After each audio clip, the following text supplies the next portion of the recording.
We're ready for the U.S. House Ag Committee listening session. I want to welcome everyone. Great to see a whole building full here, and we can thank Congressman Peterson for this cool weather. He requested it, so I'll give him a hand. At this time, I'm going to turn it over to U.S. House Ag Committee Chairman Michael Conway, and he'll take over from here. Please welcome him. Thank you, Kent. All right, thank you, everybody. Please join me in a brief prayer. Heavenly Father, we thank you, Lord, for the multitude of blessings that you bestowed upon this country. Thank you for this land. Thank you for these hardworking men and women who work this land to provide Americans with the safest, most abundant, and affordable food and fiber supply of any developed nation in the world. That does not come by accident, Lord. Thank you for the role these people play. Help us be good listeners today, this morning, as we go about the business of trying to craft good farm policy. Please give us wisdom and discernment to understand what's in the best interest of each of the areas that we try to represent. Now, be with us this morning. Please bless us to your service. We ask these things in Jesus' name. Amen. I ask Spencer Floyd, who is the state treasurer of the FFA, to lead us in the Pledge of Allegiance. Please stand. Please join me in a salute to our flag. I pledge allegiance to the flag of the United States of America and to the republic for which it stands, one nation, under God, indivisible, with liberty and justice for all. Thank you. You may be seated. Thank you. Colin, would you give us some wisdom here, lad?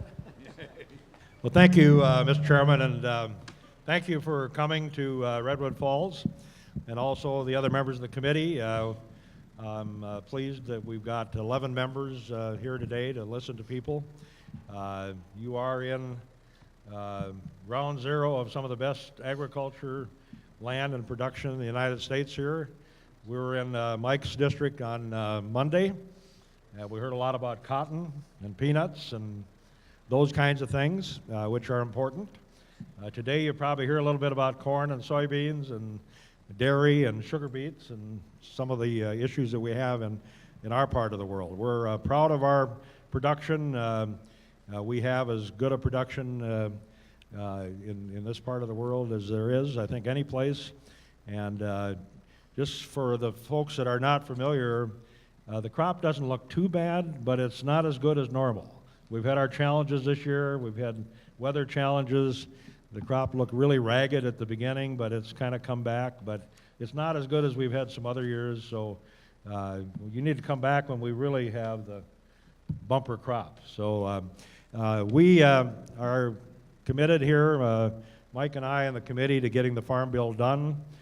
We'd like to get it done this year. It's going to be depending on CBO scores and those kinds of issues, but we're going to get started here shortly. And we're here today to listen. So you're not going to hear a lot of speeches, you're not going to hear a lot of questions out of us. We're here to listen to you. So thank you all for being here. Mike, thank you for bringing the committee, and let's get on with it. All right. Well, thank you, Colin. So what I'd like to do right now is to turn to our members and ask each one of them to introduce themselves briefly and tell you the committees they serve on, and if they're on the Ag Committee, subcommittee, so that you'll have a sense of kind of who you're talking to this morning. So why don't I start with Steve King. Steve? We'll go that way, and then we'll come back to Tam and go that way. There we go. Yes, my name is Steve King. I represent Iowa's 4th Congressional District, and that's all of northwest Iowa, most of north central Iowa. I go east as far as 2 counties from Wisconsin, where corn and beans and cattle and hogs and eggs, and our roots go down about the same way yours do. So it's great to see a full building here today. I've been on the Ag Committee for 15 years, and this will be probably Farm Bill number 3 that we're getting ready to do. So I'm anxious to hear what you're going to have to deliver. Thanks. Rodney Davis from Illinois, Central Illinois. Not too many specialty crops outside of being the horseradish capital of the world, but we have our own special crops, corn and soybeans. And excited to be here. It's great to be able to serve on the Ag Committee with Chairman Conaway and Ranking Member Peterson and the rest of the folks up here. And we're here to hear from you so we can craft good policy for your future and for our future. Thanks for having me. Good morning, everybody. I'm Roger Marshall from Kansas. want to acknowledge Zippy Duval out here in the audience. Zippy, stand up here from American Farm Bureau. A great friend to all of my Farm Bureau folks back in Kansas. Glad to have you here. I'm on the Nutrition Subcommittee, the Commodity Subcommittee as well. Look forward to listening. Good morning, everyone. I'm Christy Nome. I represent the entire state of South Dakota in the U.S. House, so was first elected in 2010. And my whole life and passion is agriculture. I took over as general manager of our 10,000-acre farm and cow-calf operation when my dad was killed in an accident at the age of 49. So we got hit with death taxes at that time, and it got me passionate about making sure that we had people who understood agriculture representing us in Washington, D.C. Now, in the House, there's 435 members, but there's less than 36 people who represent rural districts. So we have to educate a lot of people in the House of Representatives about agriculture and how important it is. And I talk about it from a national security standpoint, that if this country doesn't feed ourselves, then we're dependent on another country and then they control us. So it's important we get a good, strong farm bill. I served on the Ag Committee during the last farm bill. Now I serve on Ways and Means, which has jurisdiction over taxes and trade, and so we're active making sure that we open up new markets as well. So thank you for letting me be here today. Super. Well, good morning, everyone. Thank you, Mr. Chairman, for coming here. I assure my southern friends this is not winter.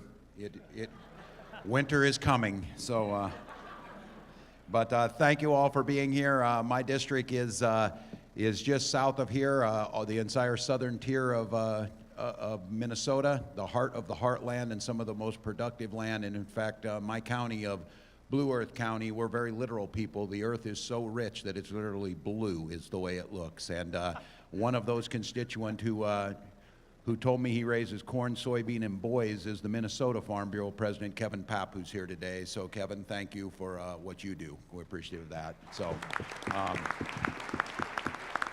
Proud to have served on this committee, proud to have been part of the past two farm bills with the leadership of Mr. Peterson and Mr. Conway and the folks that are on here. I also serve on the Veterans Affairs Committee, the two places in the House of Representatives where the people's will comes first, where bipartisanship reigns, and where effectiveness in getting things done is what counts. So I thank you all for being here today and look forward to you helping us write this farm bill. Thank you.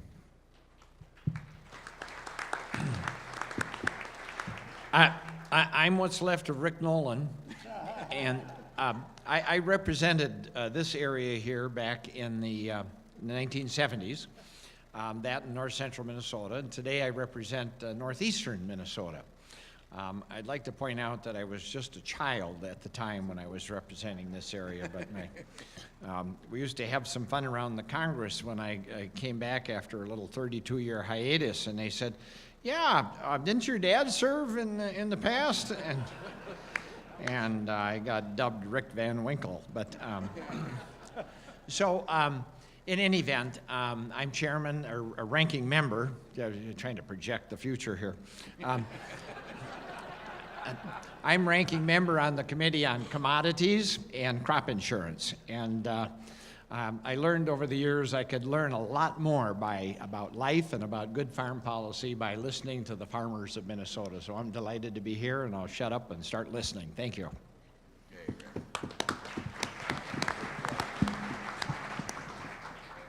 My name is Dwight Evans. I'm from the great state of Pennsylvania, and I represent part of Philadelphia and Montgomery County. But I always say to my good friend, the ranking member, that there's a direct connection between farmers and consumers. They need each other, and it's important. Pennsylvania is an agricultural state. A lot of people don't realize that when you get outside of Philadelphia and Pittsburgh, and I'm on the Nutrition Committee, and it's important that food is good foreign policy. I have not seen where, may it be domestically or internationally, food is a policy and it's a tool that can be used. Again, enjoy this opportunity.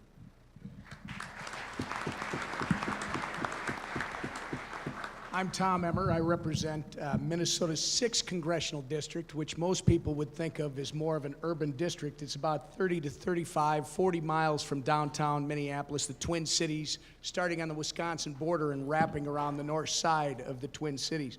But the fact is that more than 50% of the ground in the district is still in agricultural production.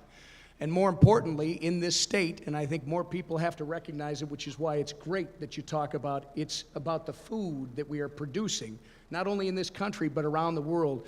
More people need to understand how important this community that's in this building today is to our state and to our country and, quite frankly, the world. So I got my chops when I got into Congress working with Chair Conaway, and then having to deal with the humor of Mr. Walls and Mr. Grandpa Nolan.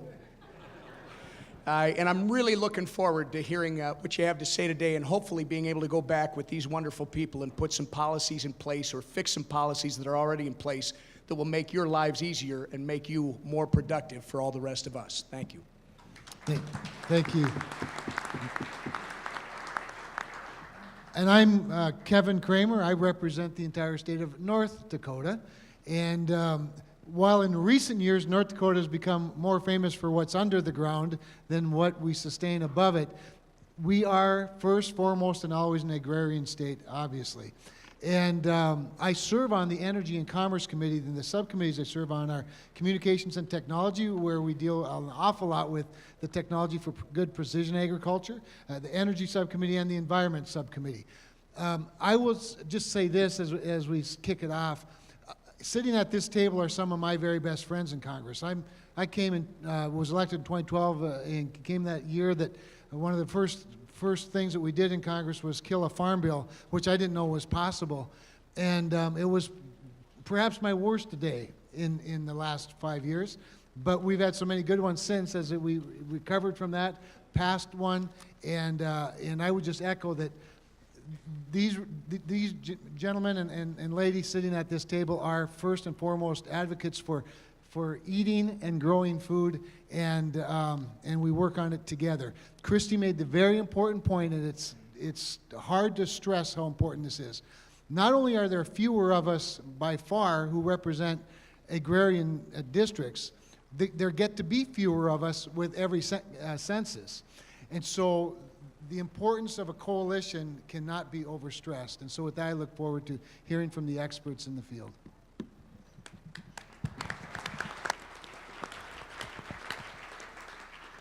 Well, you've got a good array of members up here who have a heart for agriculture, and this is the group that we're going to rely on to help convince the other 209 that we'll need to actually get a farm bill passed on the House of Representatives. So I want to thank the folks who put together Farmfest and set this up today for us to let us horn in on your otherwise terrific festival that you have every year. Thank you for letting us join this way. Appreciate the work that the staff has done to make all this happen.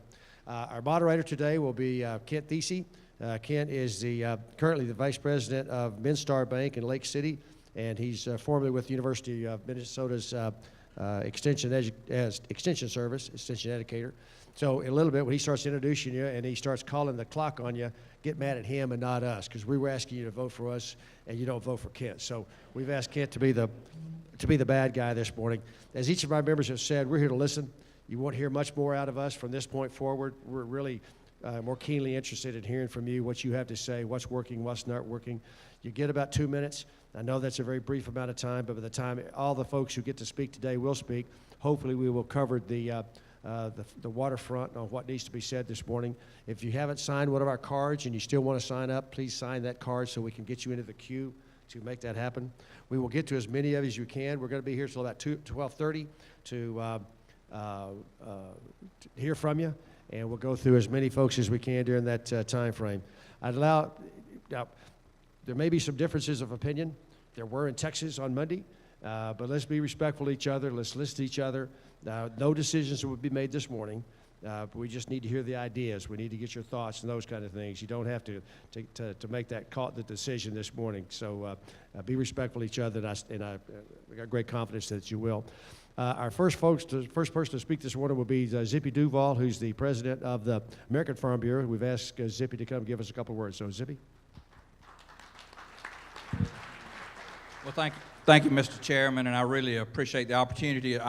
My job today is to do the welcome, because these gentlemen have already received our recommendations from American Farm Bureau, and it's important for them to hear you. So, a couple of thank yous. One, I want all of you to know I'm a farmer. I've dairied for 30 years. I got beef cattle now, about 400 cows, and I've been growing poultry for 31 years, about 750,000 broilers a year, so I'm one of you. I understand what you go through. I still got to go home and face the same problems you do, and I carry that to Washington with me every time I go to work. But this is so thank you for being here. We appreciate it. American Farm Bureau actually 3 years ago bought the organization that owns this Farmfest. So it's Idea Ag, and we did it because we wanted to help our farmers stay on the cutting edge of our industry. So we thank you for coming to the festival, and we thank you for the opportunity to serve you in that way. So thank you to you. And then I want to say thank you to the vendors that are here with us, the exhibitors that are outside. They've put a lot of time in here to be able to meet you face to face and talk to you about that cutting edge technology. So we want to thank them for being here in our show. And then, of course, most certainly, the most important thing, people we want to thank is the chairman and the ranking member for bringing this hearing to this show and to this area of the country. They are here to hear your voice, and this is our time.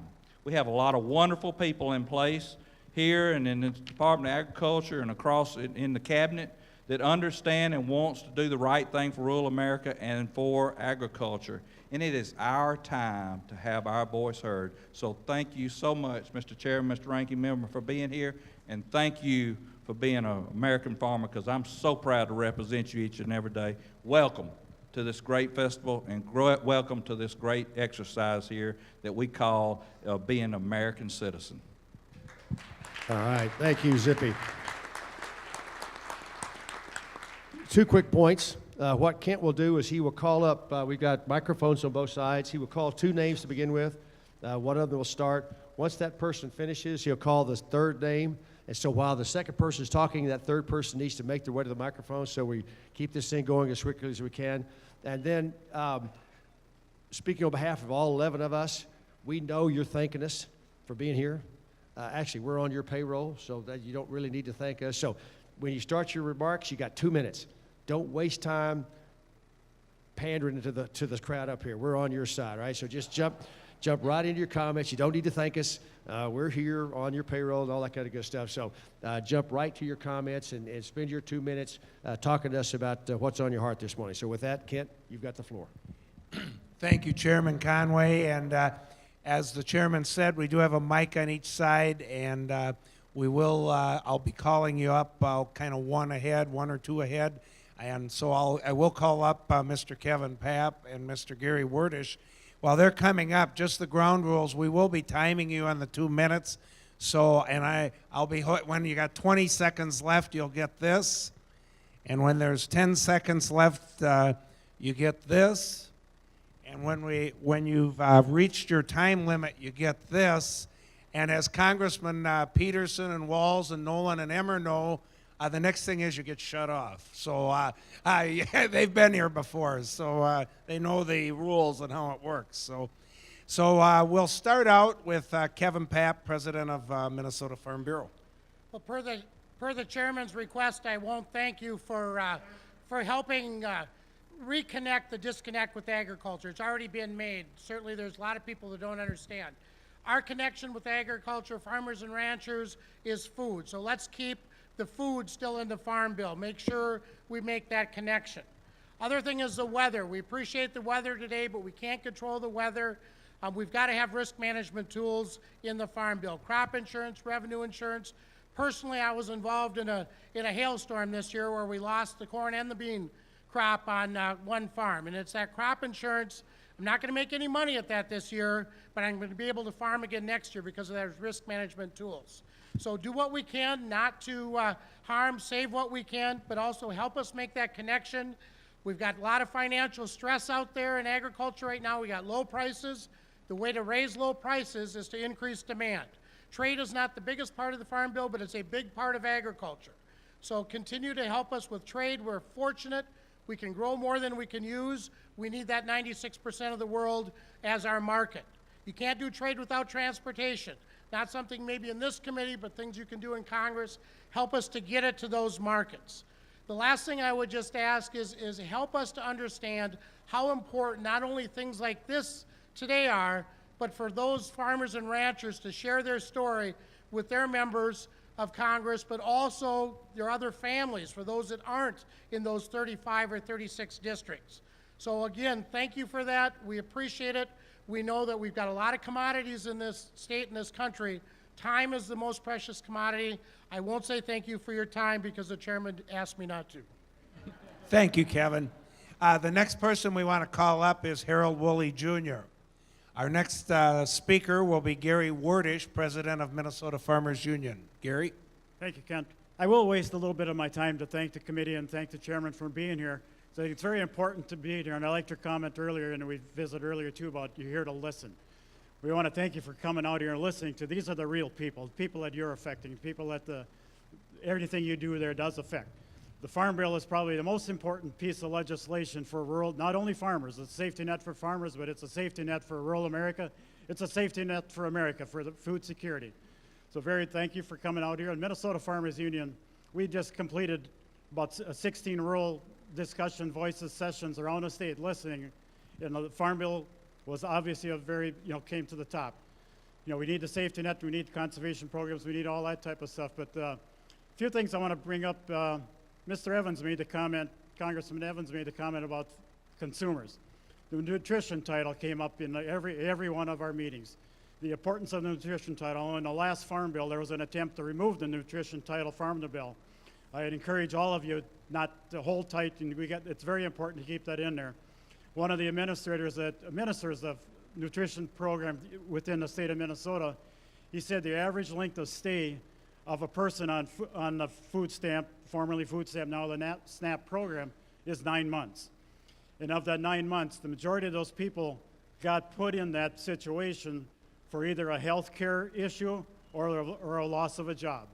And I saw this morning in a news clip, there was a recent study that shows there is a higher percentage of rural people using the SNAP program than there are urban. So it's very important to keep that in the program. The other parts that came up, rural development, how strong how important rural development is to be needed to stay in the program, in the Farm Bill.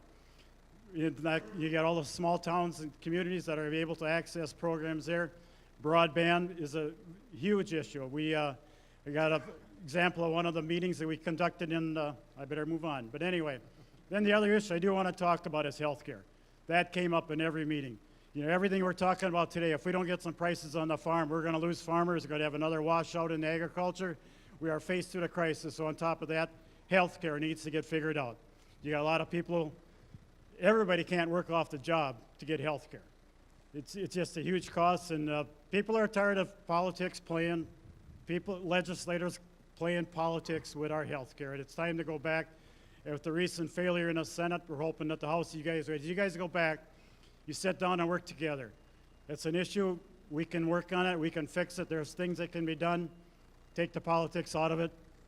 Everybody in this room is affected by health care. And I know it's not part of the Ag Committee, but it's an issue you all need to work on. And as I said, take the politics out of it. Let's get it figured out. Sit down and do something.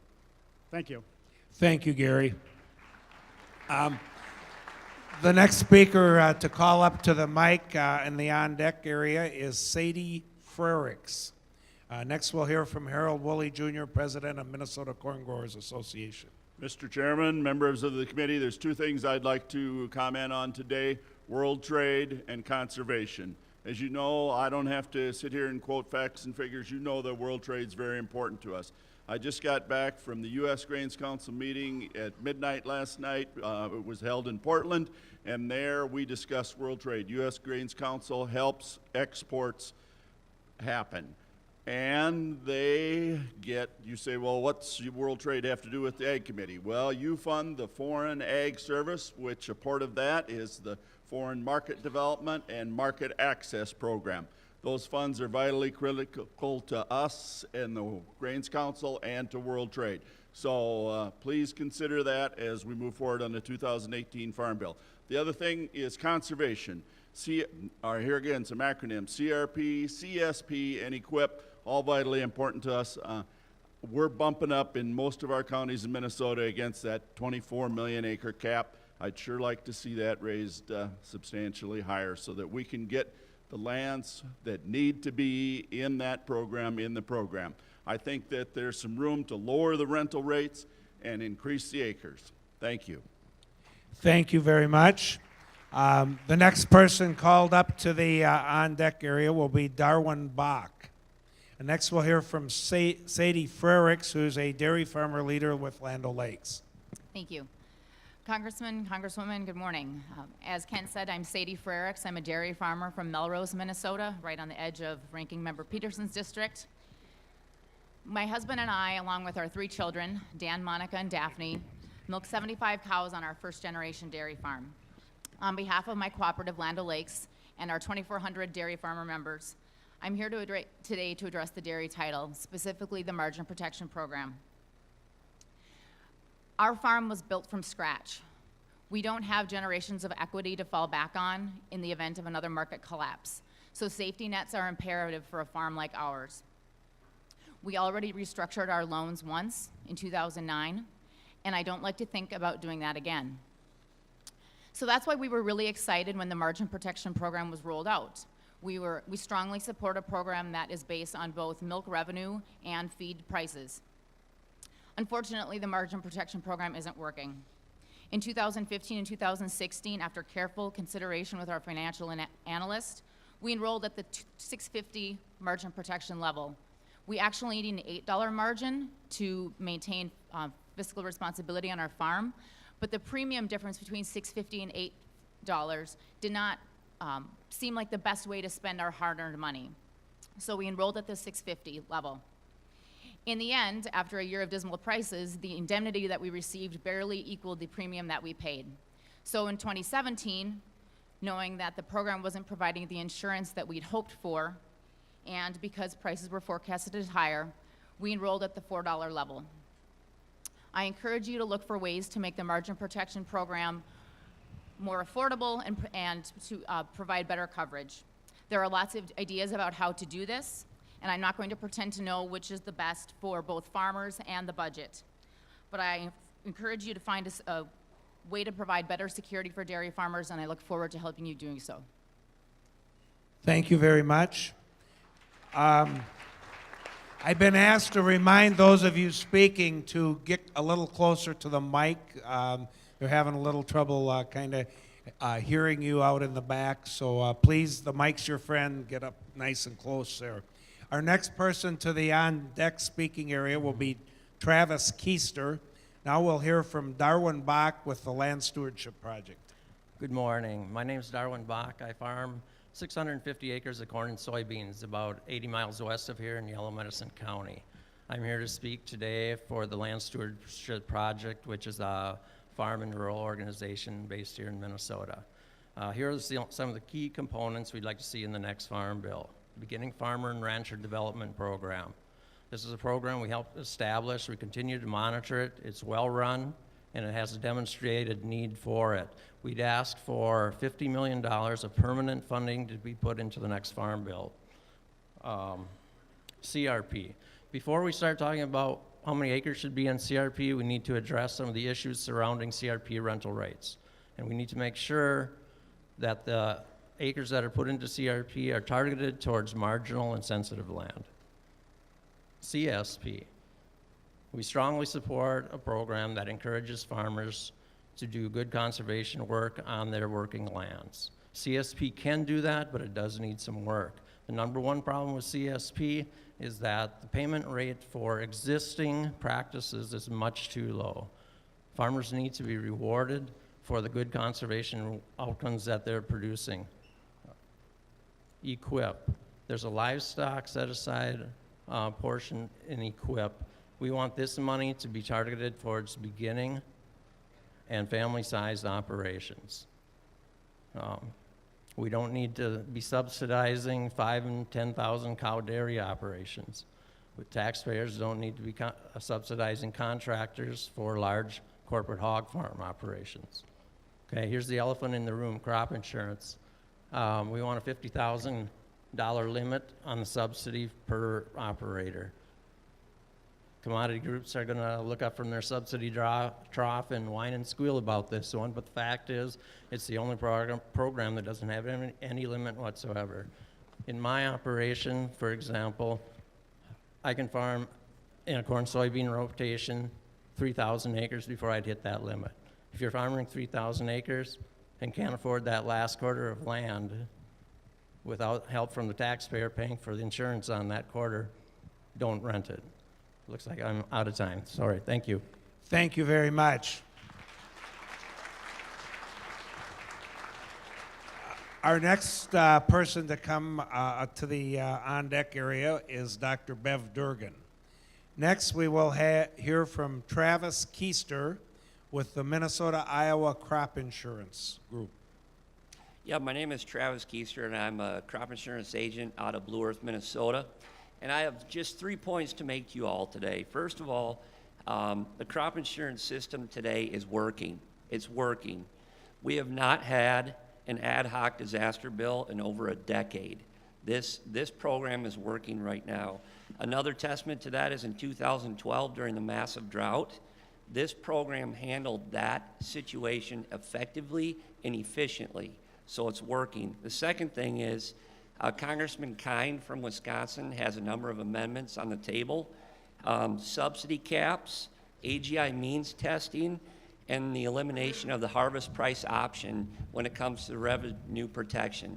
Bottom line is, these amendments will kill the program. This program is based out of participation in acres. Dr. Art Barnaby from Kansas State University did a study. If you put any caps or eliminate any of these programs, you will see up to 40% of the acres disappear from this program, and the program will collapse upon itself. If you're a small farmer out there right now and you look at a large producer and you think they need a subsidy, you're going to cut your nose off to spite your face. Your premiums will escalate and increase because of fewer participation levels in the program. Bottom line is, farming's going through a tough time right now. We've seen the biggest decrease in on-farm revenue since the Great Depression. We need a stable program. We need a stable risk protection policy in place, and we thank you for everything you're doing. Thank you. Our next person to the on-deck area is Jerry Motzner. Next, we'll hear from Dr. Bev Durgan with the University of Minnesota Extension. Good morning. Thank you for having us here today. Today I'd like to talk about the importance of the Farm Bill, not only to Minnesota farmers, but also to the University of Minnesota. And I'd like to specifically talk about Title VII of the Farm Bill, which provides funding for research, extension, and education to our nation's land-grant universities, including the University of Minnesota. This money from Title VII allows the University of Minnesota to respond to the needs of Minnesota agriculture, both in research and, as I said, in extension. The Smith-Lever funding, specifically extension funding, makes up 15% of the funding that we have for extension here in Minnesota. And this funding allows us to respond to the many issues that our rural communities are facing. It also allows us to provide the high-quality 4-H programs that over 100,000 youth in this state are involved with. So that federal funding is very important for us. It also allows us to work across states. Many of our issues now are not just within Minnesota, but across states. In Minnesota and North Dakota State University have been leaders in working across states. And in fact, right now we have 5 joint faculty positions with North Dakota State that work on issues of sugar production, potato production, nutrition education around our nutrition title, and also in recent position in sheep production. So working across state lines, our federal funding really allows us to be able to do that. Also, it allows us to really respond to issues that were talked about today, things around weather, our issues around high path avian influenza that we had in the state and we hope not to have again, and our federal funding allows us to do that. It also allows us to respond to some of the issues we're seeing now with our financial stress. So with that, I would like you to thank you for our capacity funds, but also for our competitive things, our AFRI funding, and that funding also allows us to respond to issues around communities, around leadership, and also agriculture production. So with that, remember Title VII in the Farm Bill, and that money really is used to support agriculture in our rural communities. Thank you. Thank you, Dr. Durgan. Our next person to the on-deck area will be Ian Cunningham. Next, we'll hear from Jerry Motzner with Century Farm Organics. Hi, I am part owner of Century Farm Organics near Clarkfield, Minnesota, about 45 minutes from here. We have approximately 1,500 organic acres that includes an organic dairy milking 120 organic Jersey cows.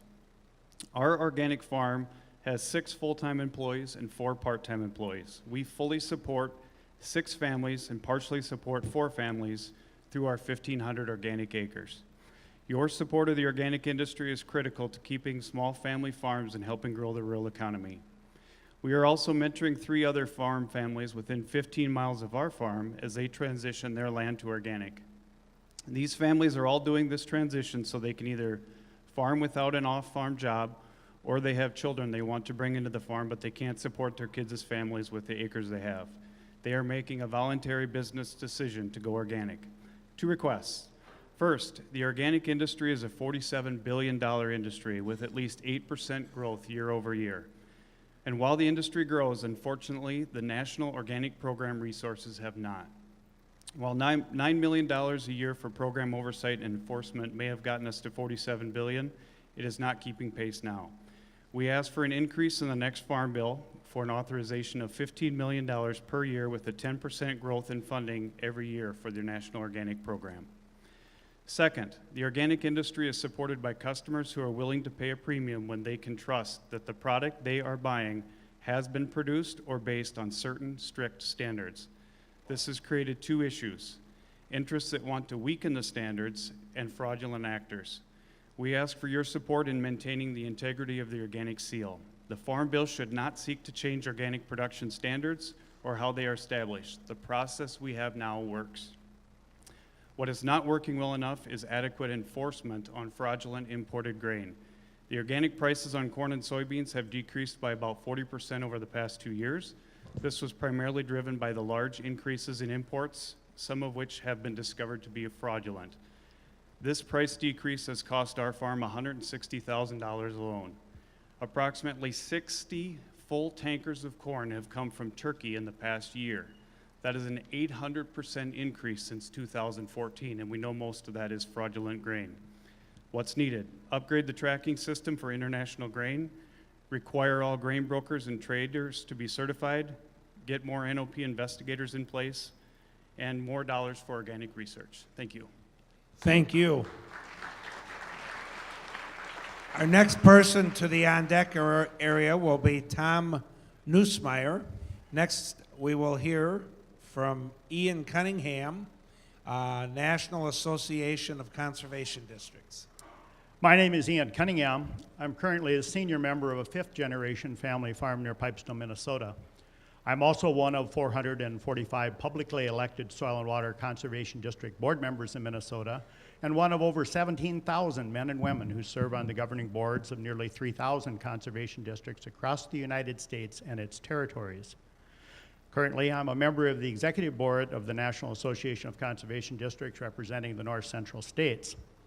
I'm also past president of the Minnesota Association of Soil and Water Conservation Districts. In Minnesota, as in other parts of the country, the conservation delivery team consists of the local Soil and Water Conservation District, the state's conservation agency, and our federal partners at NRCS.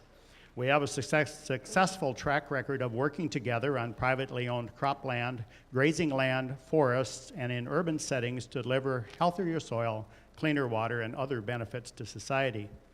The conservation delivery team works with landowners and operators day in and day out to help them proactively manage the natural resources that produce food, fiber, fuel, and shelter. I cannot think of anything that is more important to the security of our country. In the upcoming Farm Bill, I ask that you fight to maintain the USDA's ability to do their part. The conservation title took a 10% funding cut in the 2014 Farm Bill and continues to be cut annually during the appropriations process. NACD believes that at a minimum, no further cut should occur in the next Farm Bill to the conservation title. We hope to see Congress increase its funding. Technical assistance and conservation planning are critical tools and first steps in evaluating producers' resource needs. Conservation technical assistance is different from technical assistance that kicks in once a Farm Bill program contract is established. Farmers don't take what we do lightly, It takes some time to explore options and build a trusting relationship with the conservation delivery team members. Congress should include language in the next Farm Bill that emphasizes the importance of technical assistance provided through the Conservation Technical Assistance Program. And EQIP is the workhorse of the conservation title, and because of its crucial role, EQIP baseline funding should be increased, or at very least maintained in the next Farm Bill. We look forward to working with you as the Farm Bill takes shape. Thank you very much. Next to the on-deck area, I'd like to call Chris Woolham. And next we will hear from Tom Neusmeyer, a Minnesota farmer. Yes, I farm near Le Sueur, Minnesota. 200 acres, diversified crops with fair to finish hogs. I use crop insurance, receive commodity payments, have enrolled our farm in the Conservation Stewardship Program, and have some acres in CRP. And I'm a Land Stewardship Project member.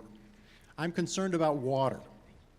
Our well water is still pretty good, but I'm aware of the increasing number of rural wells contaminated by nitrates and of the impaired lakes, rivers, and streams classified as impaired. This is a slow unfolding crisis, not only in Minnesota, but across the country. And we know that agriculture is a primary contributor to this problem in our rural areas.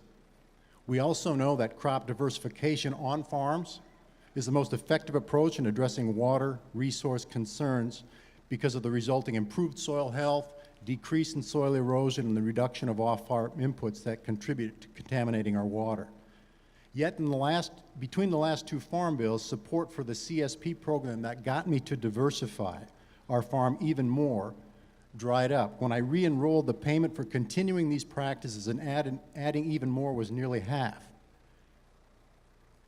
Yet at the same time, when corn prices were going through the roof, I could have accessed more support from commodity and crop insurance title to plow up my perennial crops, plant the biggest moneymaker, and reverse the water-protecting cropping system we had built into our farm. That doesn't make sense. It's bad farm policy and ignores the water quality issue that we'll be forced to address in one way or another. Our public dollars in the Farm Bill should benefit the public good. Water is a public good. Investment in robust and effective conservation programs is an effective way to do this, and it's critical that we address this where a majority of our water quality problems start, and that's where the solutions are to be found, and that's on farms like mine. Thanks. Thank you very much. Next to the on-deck area, we'll call Katie Benson. We will now hear from Chris Woolham, President of the Minnesota State Cattlemen's Association. Chairman Conway, Ranking Member Peterson, and Committee. I'm Chris Woolham, a third-generation cattleman from Porter, Minnesota, and the current president of the Minnesota State Cattlemen's Association. I would like to mention today the need for a stronger and more adequate foot and mouth disease vaccine bank. Please let me be very clear. An FMD outbreak is of great concern to the beef industry. FMD is a highly contagious and has the potential to spread widely and rapidly, debilitating our herd and our sector of the agriculture industry. Analysts estimate that an FMD outbreak in the United States could potentially cost our nation's livestock producers billions of dollars in the first 12 months alone. An FMD outbreak has the potential to cause enormous economic losses to not only livestock producers, but also to auction markets, processing plants, food processors, crop farmers, as well as consumers. The Minnesota State Cattlemen's Association is requesting support for the creation of a larger and more sufficient FMD vaccine bank in the 2018 Farm Bill. This will include a request for an additional dedicated funds of $150 million a year for 5 years to develop a more robust bank. And finally, I would ask that you help us protect the National Beef Checkoff. The Checkoff is a producer-led and funded research and promotion program which has helped our industry with food safety, nutrition, recipe development, and the successful Beef It's What's for Dinner. The success of the Beef Checkoff is why the majority of beef producers in this country still support it, and we will fight any attempts to attack, change, or kill the National Beef Checkoff. On behalf of the Minnesota cattle producers, we thank you for allowing me to comment, and we look forward to working with each of you in developing the 2018 Farm Bill. Thank you. Thank you. Next up to the on-deck area, I'd like to call Carol Crush, and now we'll hear from Katie Benson, Minnesota State FFA President.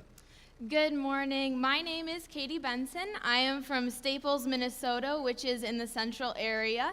I will be attending the University of Minnesota Twin Cities this year, and I'm serving as the state president of the FFA, where I have the honor to represent 11,000 FFA members from across the state and about 650,000 FFA members across the country.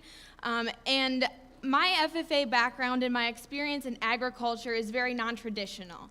My family was never involved with farming or agriculture, and so I never even understood agriculture until a close family friend gave me 10 turkeys to raise. And I began raising poultry, and I became involved with FFA and 4-H, and from there, I learned about the career opportunities within agriculture. And because of the opportunities there, I will be pursuing a degree in agricultural education this fall. However, there are lots of classmates that I have that were not made aware of all of these career opportunities in agriculture. There are about 23,000 career openings within the agricultural industry that go unfilled each year, and we have thousands of students that are interested in science and technology areas that can help us to fill that gap. And so what we really need is policy that helps support youth in agriculture to bring them back to the farm or to go back into the agricultural industry. So we would like to see in the 2018 Farm Bill legislation that creates a position in the United States Department of Agriculture for a youth in agriculture coordinator that helps to bridge that gap between the students and all of these agricultural careers. So thank you for continuing to support us in the FFA and for supporting the next generation of agriculture. Thank you.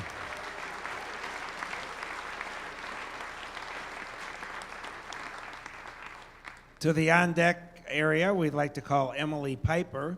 And next we'll hear from Carol Crush, Soil and Water Conservation District Supervisor and landowner. Farming is in my blood, like most of you here today. My sons are fifth-generation farmers in southern Minnesota. I'm currently a second-term soil and water supervisor in Blue Earth County. Formerly, I served as an elected county committee member for the Farm Service Agency. I am asking as a supervisor that you do whatever you can to increase the funding for conservation in the new Farm Bill, or at the very least, do not make any cuts. At the local level, we have very good, dedicated people to put programs in place. We have the ability to work with the local landowners to assess and figure out what farm programs will work on their individual farms. But we absolutely need all the funding that we can get to do this. Everyone in the whole community will benefit from the actions that we take to improve and sustain water quality and soil health. On a more personal level, as an advocate for ag and the small family farm, please continue to fund crop insurance. We need that very important safety net, but I'm asking you also to consider placing a cap on the amount that is funded at the top end, as it seems to give the huge farmers an advantage over the small family farm. In all your legislation, please keep in mind that the younger beginning farmers will need our help. We need to give them the ability to make a decent living through their hard work to feed the world, bring money into the local economy, and to take the best care possible of our greatest resources of land and water. I want to say lastly that I will continue to be an advocate for agriculture. We appreciate all you have done, and our prayers are with you. Thank you. Next to the on-deck area, I'd like to call David Buck, and our next presenter will be Emily Piper, who is the Commissioner of the Minnesota Department of Human Services. Thank you. Thank you, Mr. Chair and committee members. My name is Emily Piper. I'm Commissioner of DHS here in Minnesota. And our mission is to help people meet their basic needs so they can live in dignity and reach their highest potential. And one of our most significant programs to combat hunger, to help support people all across the state of Minnesota, is SNAP. In Minnesota, 645,000 people, almost 12% of our state's population, receive SNAP every month, and 70% of those people are people with disabilities, children, and seniors all across our state. The average per meal benefit that folks receive on SNAP is about $1.17. Our farmers in Minnesota work hard every day to feed a hungry world, Minnesotans included. In this congressional district alone, over 85% of people who receive SNAP have been employed in the last 12 months. And these are our neighbors serving in restaurants, the working poor, sometimes in temporary seasonal employment, and oftentimes on farms themselves. We know that food security for the hungry at the expense of economic security for the men and women who grow the food in the first place is a false choice. We know that taking SNAP out of the Farm Bill, as has been considered in the past, would separate the farmer from the hungry and the grower from our growing children and do a disservice to all. Maybe we know this because we're the state that educated Norman Borlaug at the University of Minnesota, who began the Green Revolution that saved 1 billion lives across the world from starvation. Maybe it's because we're home to so many companies who feed so many people all across the world. And maybe it's because our farmers aren't growing food for its own sake, but because they expect and are proud of the fact that it will be eaten, all the better if by hungry people. My hope is we won't stand for efforts to divide the safety net for farmers from the safety net for families, but instead that we will stand together against such efforts. We're stronger when we honor the dignity of both the farmers who do the work to produce the food and the dignity that each hungry person has. And not only are we stronger for it, we're better for it too. Thank you. Thank you, Commissioner. Next to the on-deck area, would like to call Bruce Peterson.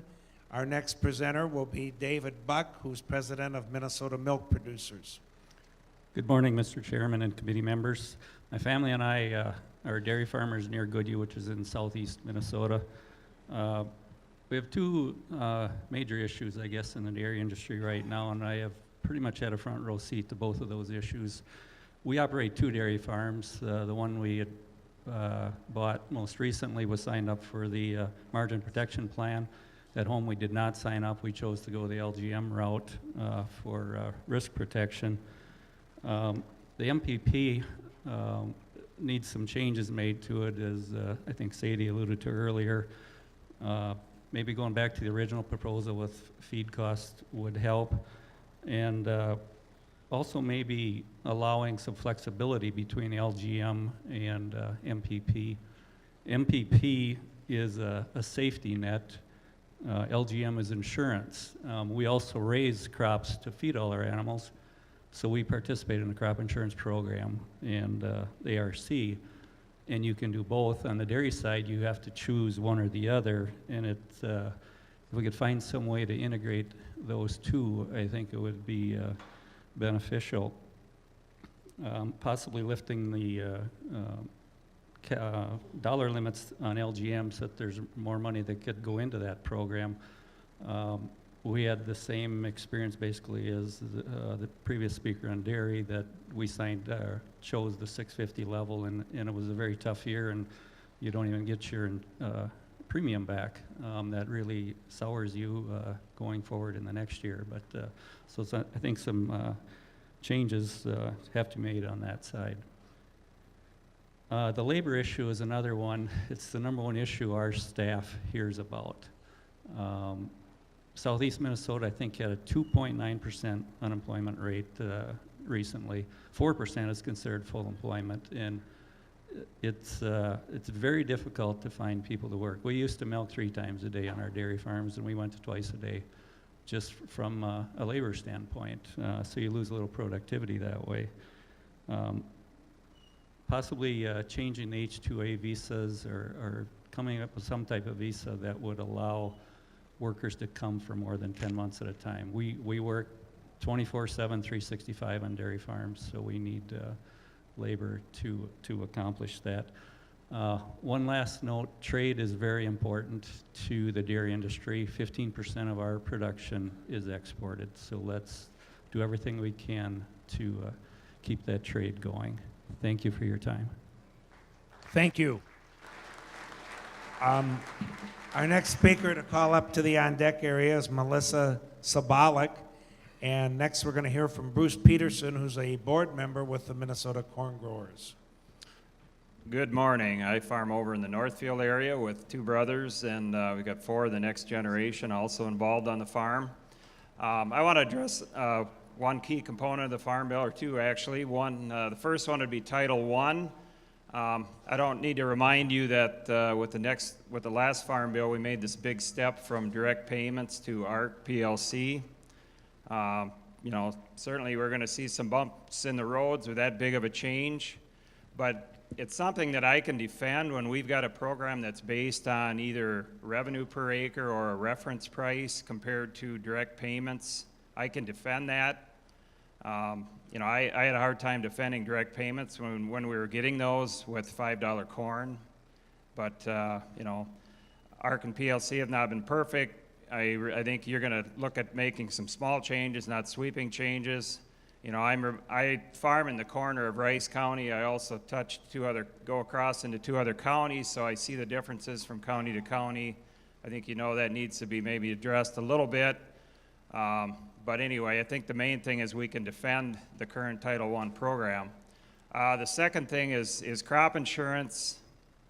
All I can say is please protect it. It's so vitally important to primarily young farmers, but you know, with low prices, maybe you don't necessarily have to be so young to obtain credit. It's a key component of obtaining credit. Somebody touched on it earlier. You know, even though we're in Minnesota, we've got pretty stable yields from year to year. It seems like about every rainstorm that's gone through this summer, it's got hail somewhere in it. We had hail on about 2,000 acres back in June on a day that was about like this. It was in the 60s, and we got hail. It's just crazy. So you never really know what you're going to get.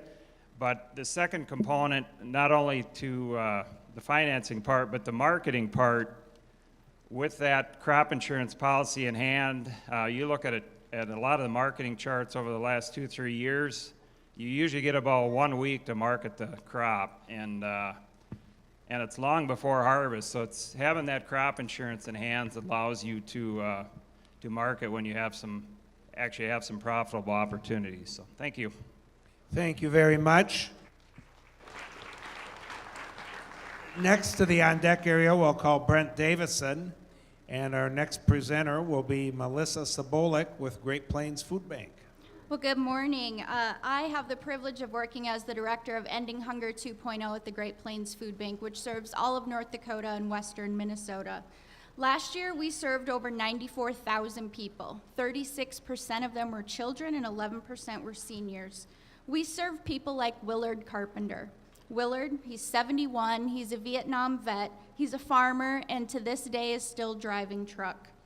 He lives in a farm in northern North Dakota with his wife, and he raises potatoes, alfalfa, and oats. He's a proud, lumbering man who's quick to admit that he has never shied away from hard work, not even when an accident resulted in the loss of his arm 45 years ago.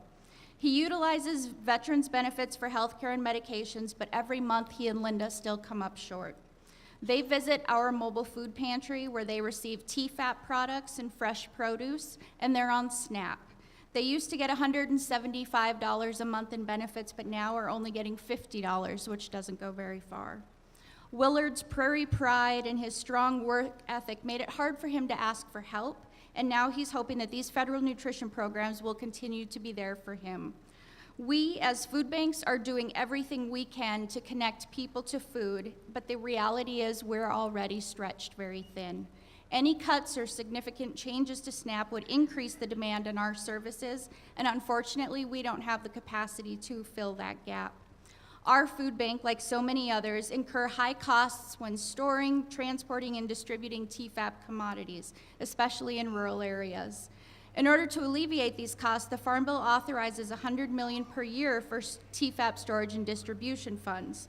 These funds are meant to reimburse the costs associated with distributing commodities, yet the $45 million actually appropriated covers about 24% of our costs. Lastly, we ask your committee to look into redefining rural within the Rural Development Program. We serve the entire state of North Dakota, including the farthest, most remote corners, yet we are not eligible for rural development finance programs because our physical warehouse is located in Fargo. Altering the language would include a lot of organizations who serve rural areas and would be a great benefit to hunger relief organizations across the country. Thank you. Thank you. Next to the on-deck area, I'd like to call up Kate Mendenhall, and our next presenter will be Brent Davidson with Mindak Farmers Co-op. He's the board chair. Good morning. My name is Brent Davison. Along with my wife Barb and son Chad, we farm at Tinton, Minnesota. I'm also chairman of the board of directors at Mindak Farmers Cooperative in Wahpeton, which is a sugar beet processing plant, which is owned by approximately 488 families that grow sugar beets on 100,000 acres. Good trade agreements, strong sugar policy, and crop insurance are all vital elements to any farm bill, but also equally as important is research funding. The future of any industry lies in the research that it's doing today. Unfortunately, there are several sugar beet scientists who are about to retire. We need timely replacements and adequate funding to address the problems that we face in the years ahead. Sugar beets are grown on about 1.1 million acres nationwide. We are heavily dependent on research to fight a variety of challenges, such as weed control, rhizomania, Cercospora leaf spot, rhizoctonia, Phantomyces, and curly top. Any one of these problems can destroy a crop and also a co-op. The industry has a desperate need for a virologist, a nematologist, and a plant breeder.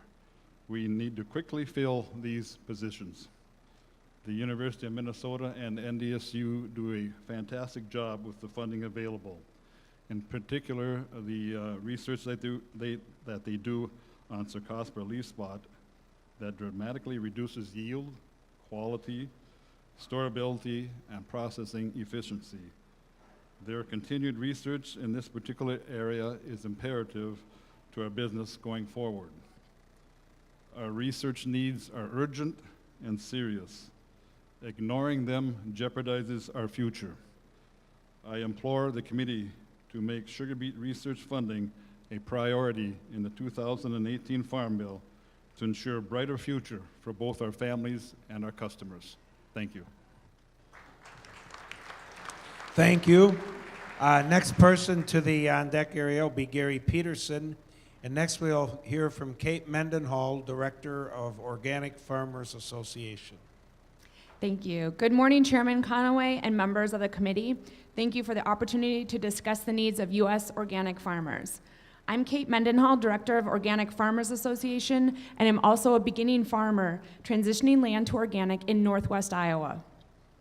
Organic Farmers Association was created in 2016 from a grassroots effort of organic farmers and organic farm organizations who wanted an organization to provide a strong and unified national voice for domestic certified organic producers. U.S. consumers are demanding more organic food and have driven the U.S. organic market by 10% annually since 2002, reaching $47 billion in organic sales and over 25,000 U.S. certified organic farmers and processors. However, domestic organic production is not keeping pace with demand, and organic imports are filling this gap. Farm Bill policies can help U.S. farmers keep U.S. organic dollars here at home. A small but important Farm Bill program is the Organic Certification Cost Share Assistance, which provides organic farmers with modest reimbursements for a portion of their annual certification fees. Both the National Organic Certification Cost Share Program and the Agricultural Management Assistance Act should be renewed with increased mandatory funding to meet the projected U.S. market demand. Not only is this program important to current certified organic farmers and those considering organic transition, but it invests in the future of farming, supporting the next generation of farmers to be able to enter the growing organic market, the fastest growing sector of U.S. agriculture. The organic market is built on strong standards and organic integrity. As U.S. organic market continues to grow by billions of sales annually, the National Organic Program must also grow to meet the needs for enforcement of our rigorous national organic standards. Funding for the National Organic Program must be increased so the agency has the necessary resources to perform its oversight and enforcement activities, keeping pace with the growth of the organic sector. Congressman Rodney Davis recently said that as we look at the future of American agriculture, it's vital that we invest in public agricultural research. Organic agriculture is the future American agriculture, and we need more research for organic farming. Thank you. Thank you very much.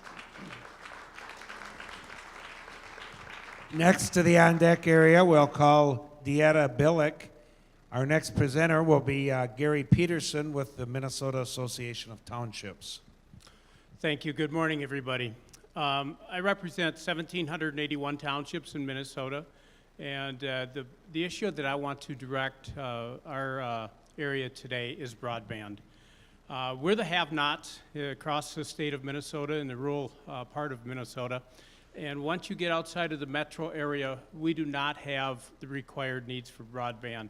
It's so vital to our economic development in our rural areas. It's the only thing left that's going to keep our people in rural Minnesota. We need to take a look at how we are funding broadband and the internet service in rural America, and I think it needs to be looked at more like a utility. It is really what it is, and it's a have to be. It's not an extra, it's not something that we want. It's a need. Everything we do, we turn, and pretty soon we're connecting to the internet to do whatever we're doing. Whether it's medical, education, small businesses, agriculture, you can just go right down the list. I would like to see you take on some of these large companies who really, the only thing they're looking at is the bottom line. This is the dollars that they're in it for.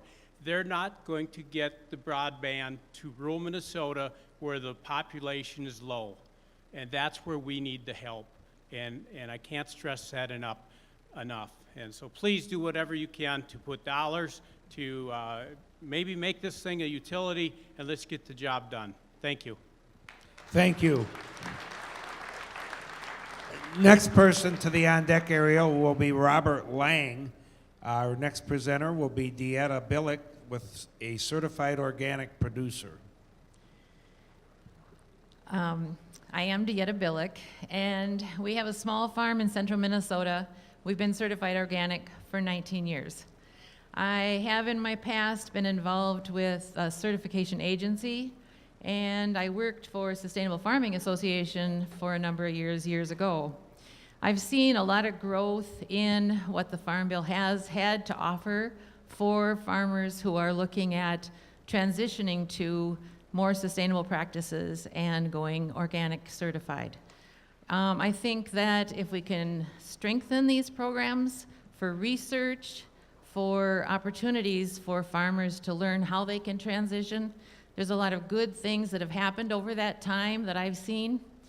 I think we need to strengthen it further, and we need to have better enforcement of, and I think two prior speakers are talking about similar things as I am. So the markets are important, so our exports are important, but also the opportunity to be able to sell your product here in this country. So looking at those imports has become a big concern, that there's actually some fraud going on. The products aren't actually certified organic, they're finding. So we need to have more enforcement opportunities, strengthen the NOP, National Organic Program. Apparently, with the growth of organic, they need more funding to actually have more staff that can take care of the issues. With the certification agencies watching over that and other things too. So thank you for the opportunity. Thank you. Next to the on-deck area, we'll call Noah Holtgren, and our next presenter will be Robert Lang. Thank you. I am Robert Lang from Windham, Minnesota. We farm in Jackson and Redwood counties. We purchased a farm in 2007.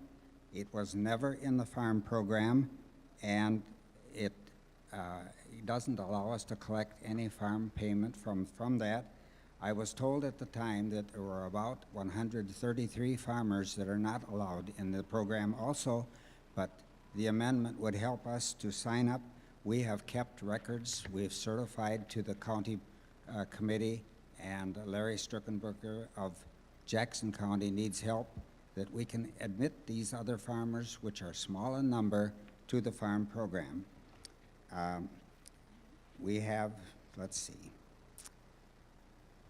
We need crop insurance. That is very important to us. We also need the ability to have estate tax relief, because there are just a small number of farmers in Minnesota that need that help, but it will help us to pass our farms, even though there are only a small number of us, but it would help us tax-wise to pass our farms to the next generation. We need support in our market prices. Our corn market had varied only this past year by about 35 cents, and that is no way to market, because when we have debt to pay, we need the high point of the market, and the high point only lasts a few days and it's gone. You haven't got a chance. So any support. Our soybean market, I think, has dropped about $1.70 a bushel this last short time, and we need support in that. I thank you for listening to me. Good luck. Thank you very much. Next to the on-deck area, I'll call Robert Green. Our next presenter will be Noah Holgren, past president, Minnesota Corn Growers Association. Thank you. I don't have a prepared statement, so I might be kind of short, but I want to emphasize the importance of the Farm Bill and crop insurance. On our farm, and like many others in my area, we employ 10+ employees at certain times of the year. And so there's multiple families that our farm draws income from, and it's just important that we continue funding on the Farm Bill for that. I also want to point out, we talk about young farmers. Statistically, I am a young farmer at almost 40, but crop insurance is so important to me. We've got 3 families directly that drive income from our farm, and if we did not have crop insurance, we wouldn't be able to survive. We had weather issues this year, just like other people. We had a whole 80 of corn that got hailed out, and normally, I mean, if we didn't have crop insurance, we wouldn't be able to survive. We needed that to basically, break even possibly, and so we can farm again. So, and I've got 3 daughters, and I've got nieces and nephews that want to farm in the future, and that's why it's so vitally important to continue funding on the Farm Bill, and crop insurance is so important. Thank you. Thank you. Next to the on-deck area, we'll call Paul Kavistad. And our next presenter is Robert Green, Chairman, American Crystal Sugar. Thank you. I am Robert Green. And along with my wife, my son and his wife, we grow sugar beets, wheat, soybeans, and dried beans near St. Thomas, North Dakota. I am chairman of the board of directors of American Crystal Sugar, where I've been chairman since 2011 and have served on the board since 2005.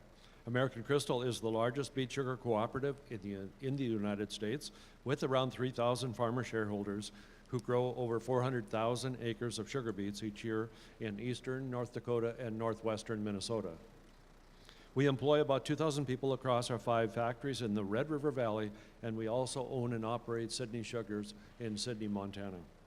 Over the past 5 years, sugar prices have been depressed, often falling close to the loan forfeiture level established in the Farm Bill. Our growers cannot survive at this level. With current low refined sugar market prices, payments to growers have dropped significantly, jeopardizing the ability of established farms to acquire operating loans for the coming year and threatening the viability of sugar beet farming for young persons. The extended period of depressed prices can mostly be attributed to the flood of subsidized dump sugar entering our market from Mexico.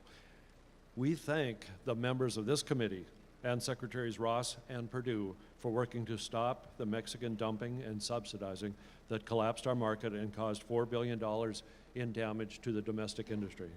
We are hopeful that the new amended suspension agreements governing Mexican sugar exports will help correct that damage and provide stability to our market. We ask that this committee continue to express to the administration the importance of monitoring and enforcing those agreements.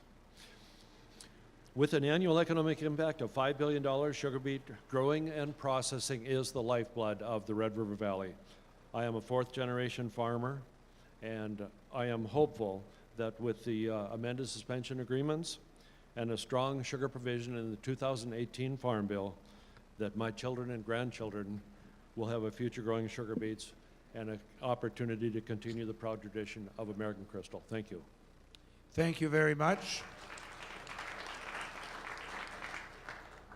Our next presenter to the on-deck area, we'll call Colleen Moriarty, and our next presenter will be Paul Whistad.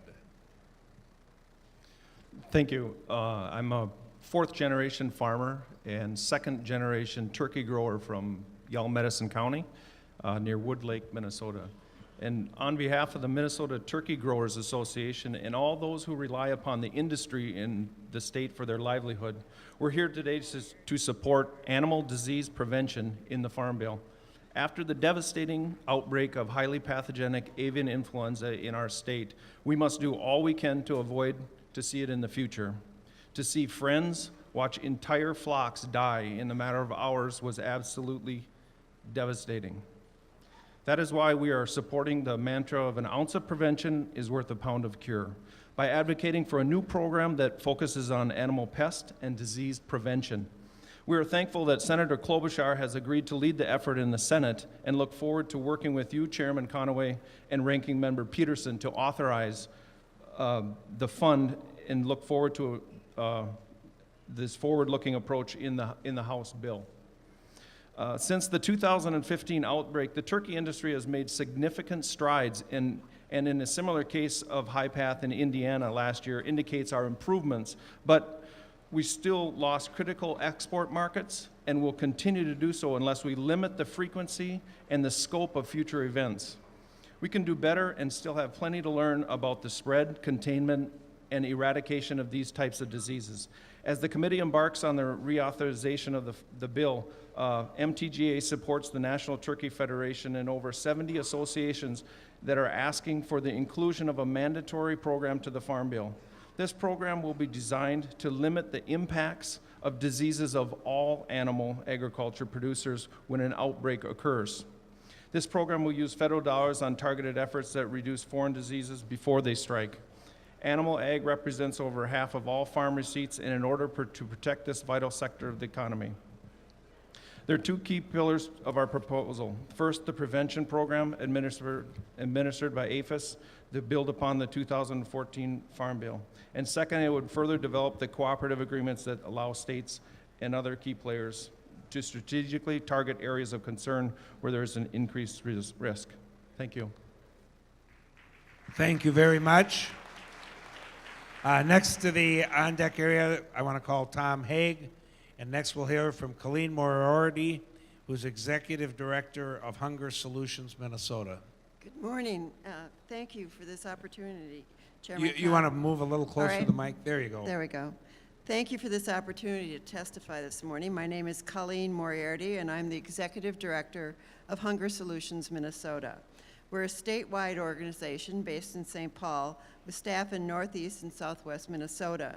And we're engaged with a network of partners, including the Farmers Union and nearly 300 food shells statewide. We appreciate the committee's support for the nutrition title of the Farm Bill. The nutrition title has made healthy, nutritious foods available to thousands of low-income Minnesotans.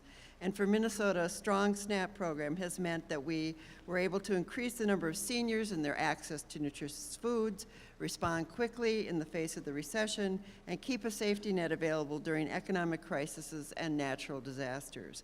Strong nutrition programs like TFAP and SNAP are critical to alleviating hunger in our community, and severe cuts as proposed in the federal budget jeopardize those successful programs. In Minnesota alone, nearly 120,000 people could lose their SNAP benefits and their access to nutritious foods that would be cut during at a time when families are struggling. TFAP makes nutritious foods available to emergency food networks while supporting prices for agricultural commodities like dairy and eggs in the Midwest. Hunger Solutions partners with the Minnesota Department of Human Services, the USDA, and several regional food banks to distribute the TFAP foods throughout the state of Minnesota. SNAP is critically important for struggling families with children who need the nutrition to be able to learn as we enter into a new school year. SNAP features make it particularly responsive during tough times. The ability of the program to expand enrollment with unemployment rises and contract when the economy improves is essential to the recovery of Minnesotans. And while enrollment has decreased in recent years as the economy improves, not all Americans and not all Minnesotans have enjoyed the same recovery. Hunger Solutions has worked with the Farmers Union, Blue Cross Blue Shield Center for Prevention, and business leaders in Minnesota like General Mills to get the message out about SNAP and healthy, nutritious foods and the meaning of this program to Minnesotans. Thank you very much. Thank you. Next to the on-deck area, we will call up David Shevel, and our next presenter is Tom Haig, who's a board member for the National Corn Growers Association. Thank you. Good morning, everyone. With the year-ending stocks exceeding 2.4 billion bushels, the top goal for NCGA is to build demand for U.S. corn. A robust livestock industry, expanding exports, and a growing renewable fuels industry are central to achieving more profitable for the corn farmers. The Farm Bill risk management tools, as well as the market assistance and foreign market development programs, are critical to sustaining our family farms through this difficult environment. While most grain farmers enjoyed positive income from 2016 to 2013, when corn prices averaged $4.70 per bushel, incomes have dropped sharply since then, with prices averaging below $4, even falling to less than $3 here in our own state, which is well below our cost of production. Fortunately, the agriculture and the risk price loss coverage programs have performed as designed, providing much needed assistance. These commodity programs are essential, but the corn farmer's most important risk management tool is federal crop insurance. In NCGA's January 2016 risk management survey, our farmers' top concerns were potential cuts to premium discounts, coverage levels, and the revenue policy price component.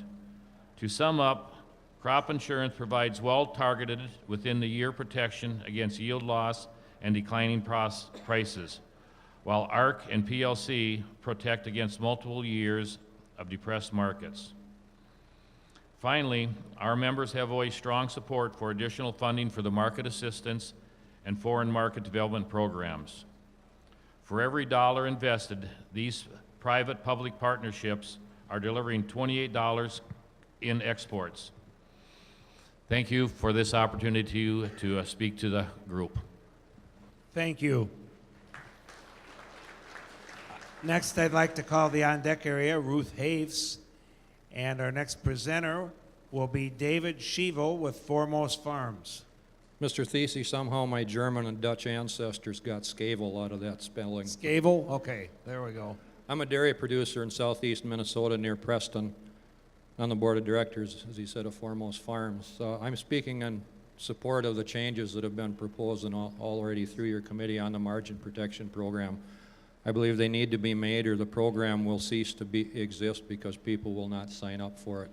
I know personally I stayed out of it because I was in the livestock gross margin program before and I'm still in it, but I think I can utilize both of them if I had the ability to use both of them in the marketing toolbox, and I think a lot of other producers would be able to as well.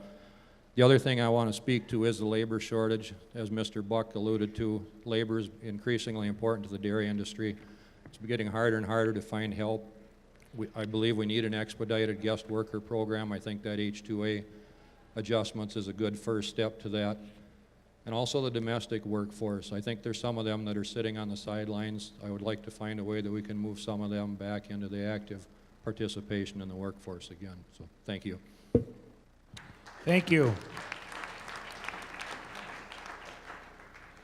Next to the staging area, on deck area, will be Dwayne Anderson, and our next presenter is Ruth Haves with Minnesota Ducks Unlimited. Good morning and welcome. Mr. Chairman, Congressman Peterson, members of the staff, welcome. My name is Ruth Haves from Lee Center, Minnesota, Le Sueur County.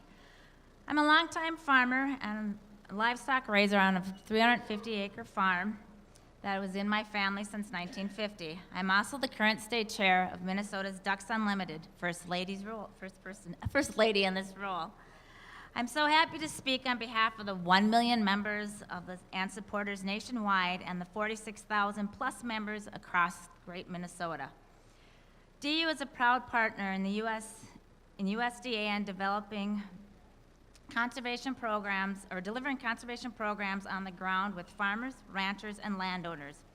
We understand that the passage of the Farm Bill requires trust, coalition building, compromise, and consensus among a broad, diversified groups and regions so that we can work hard together to strengthen these partnerships. Conservation programs are a key part of the safety net used by farmers and ranchers to maximize on-farm efficiency and productivity to maintain soil health, water quality, wildlife habitat on our lands.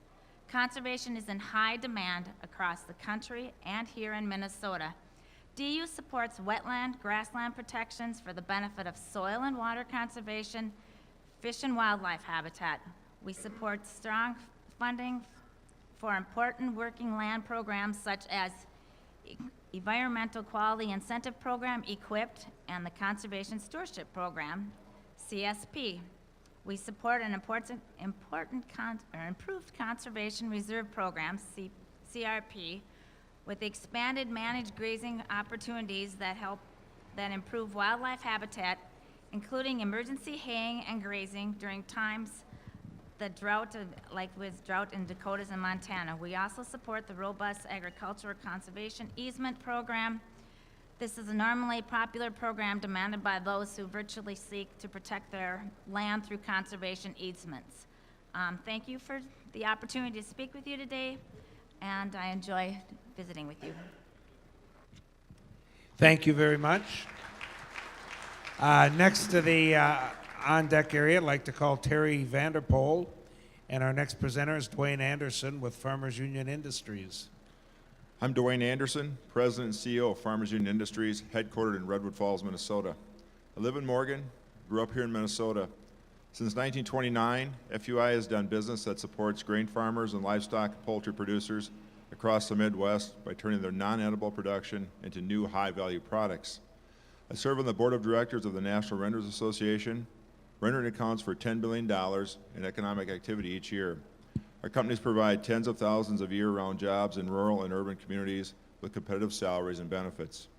Each year, rendering upcycles over 56 billion pounds of leftover animal byproducts and used restaurant cooking oil into valuable ingredients for many high-value products.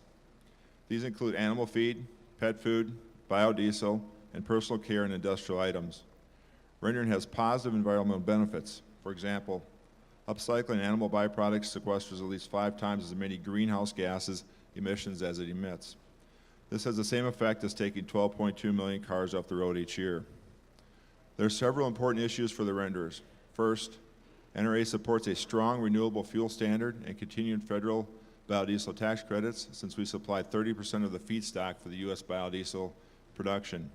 Second, in the Farm Bill, we urge you to make decisions that allow U.S. farmers and ranchers, our customers, to remain competitive and improve their economic health.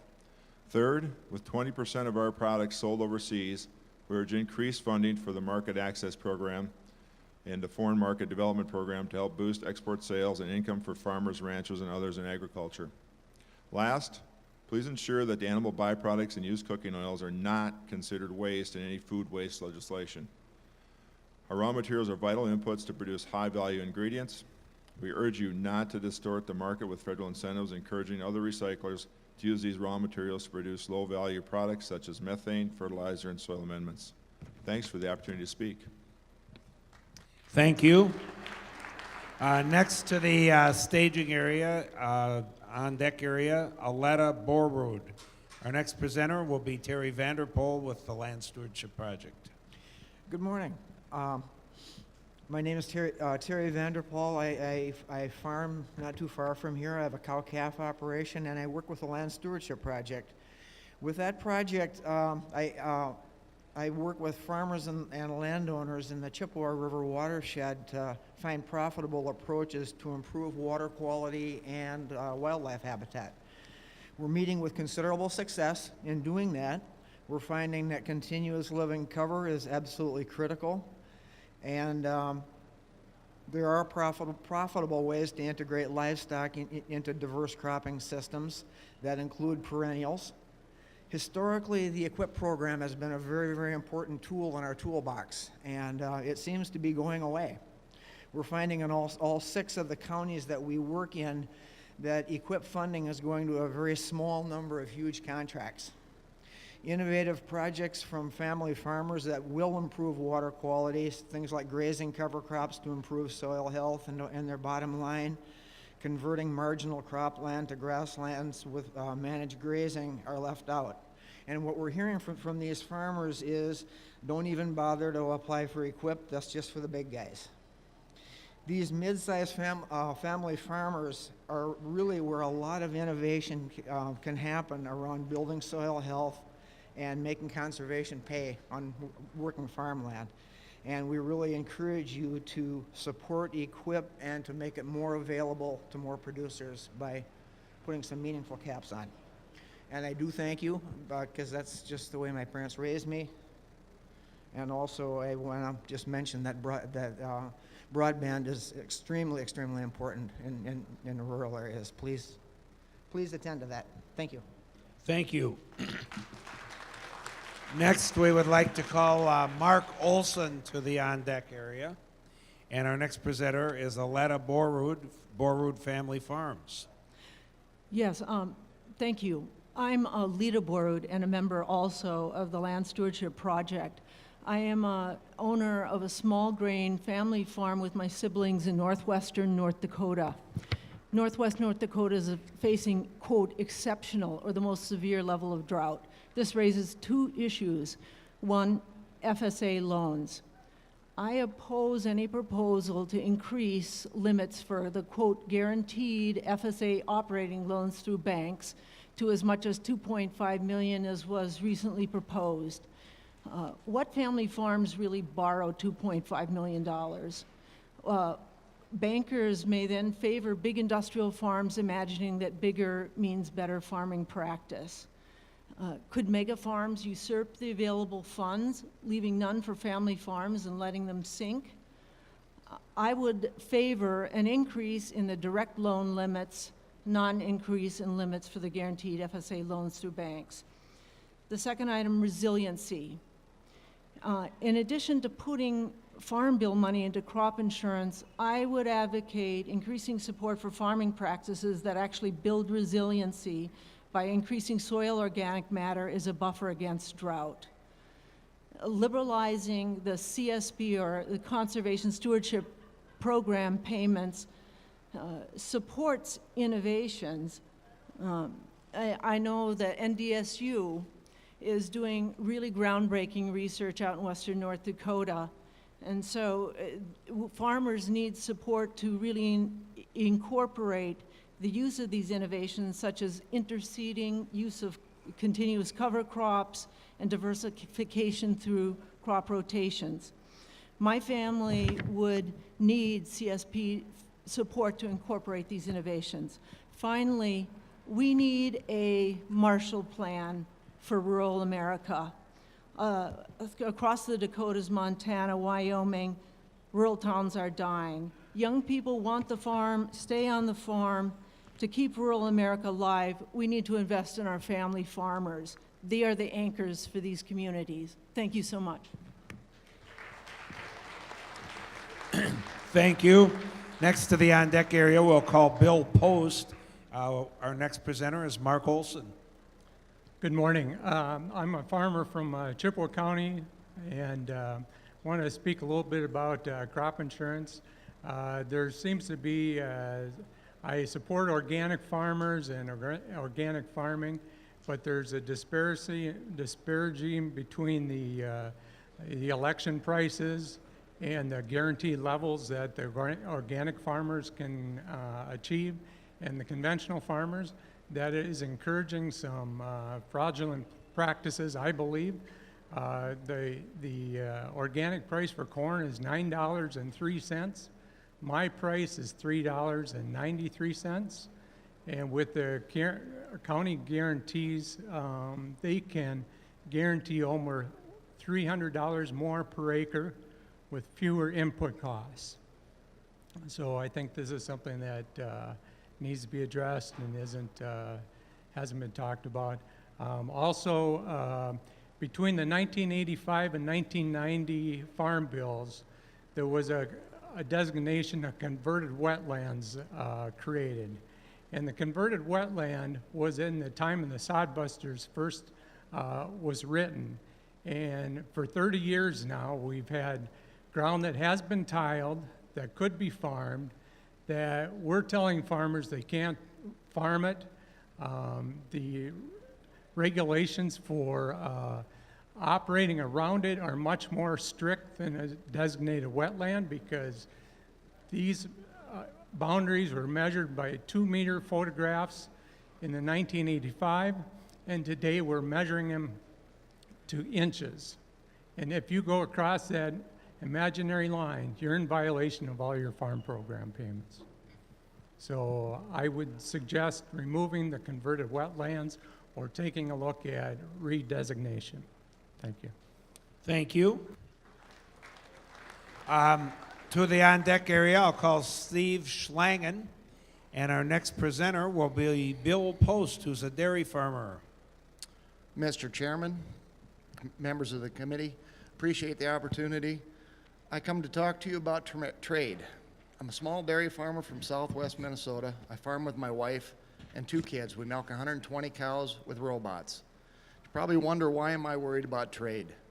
Well, I'm the 3rd generation dairy farmer, and I've got a 4th coming. If we don't have trade, we're going to lose our markets for the milk.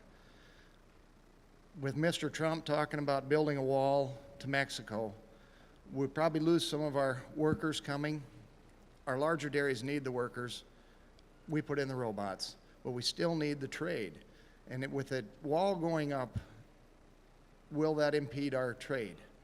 I believe Mexico is one of our major buyers for milk. So take that into consideration. Thank you for your time. Thank you. Next to the on-deck area, I'd like to call Vicki Poyer, and our next presenter is Steve Schlangen, Associated Milk Producers Chairman. Chairman Conway, Ranking Member Peterson, committee members. I am Steve Schlangen. I'm a dairy farmer from Albany, Minnesota, and I'm chairman of the board of directors of Associated Milk Producers Incorporated, headquartered here in New Ulm, Minnesota.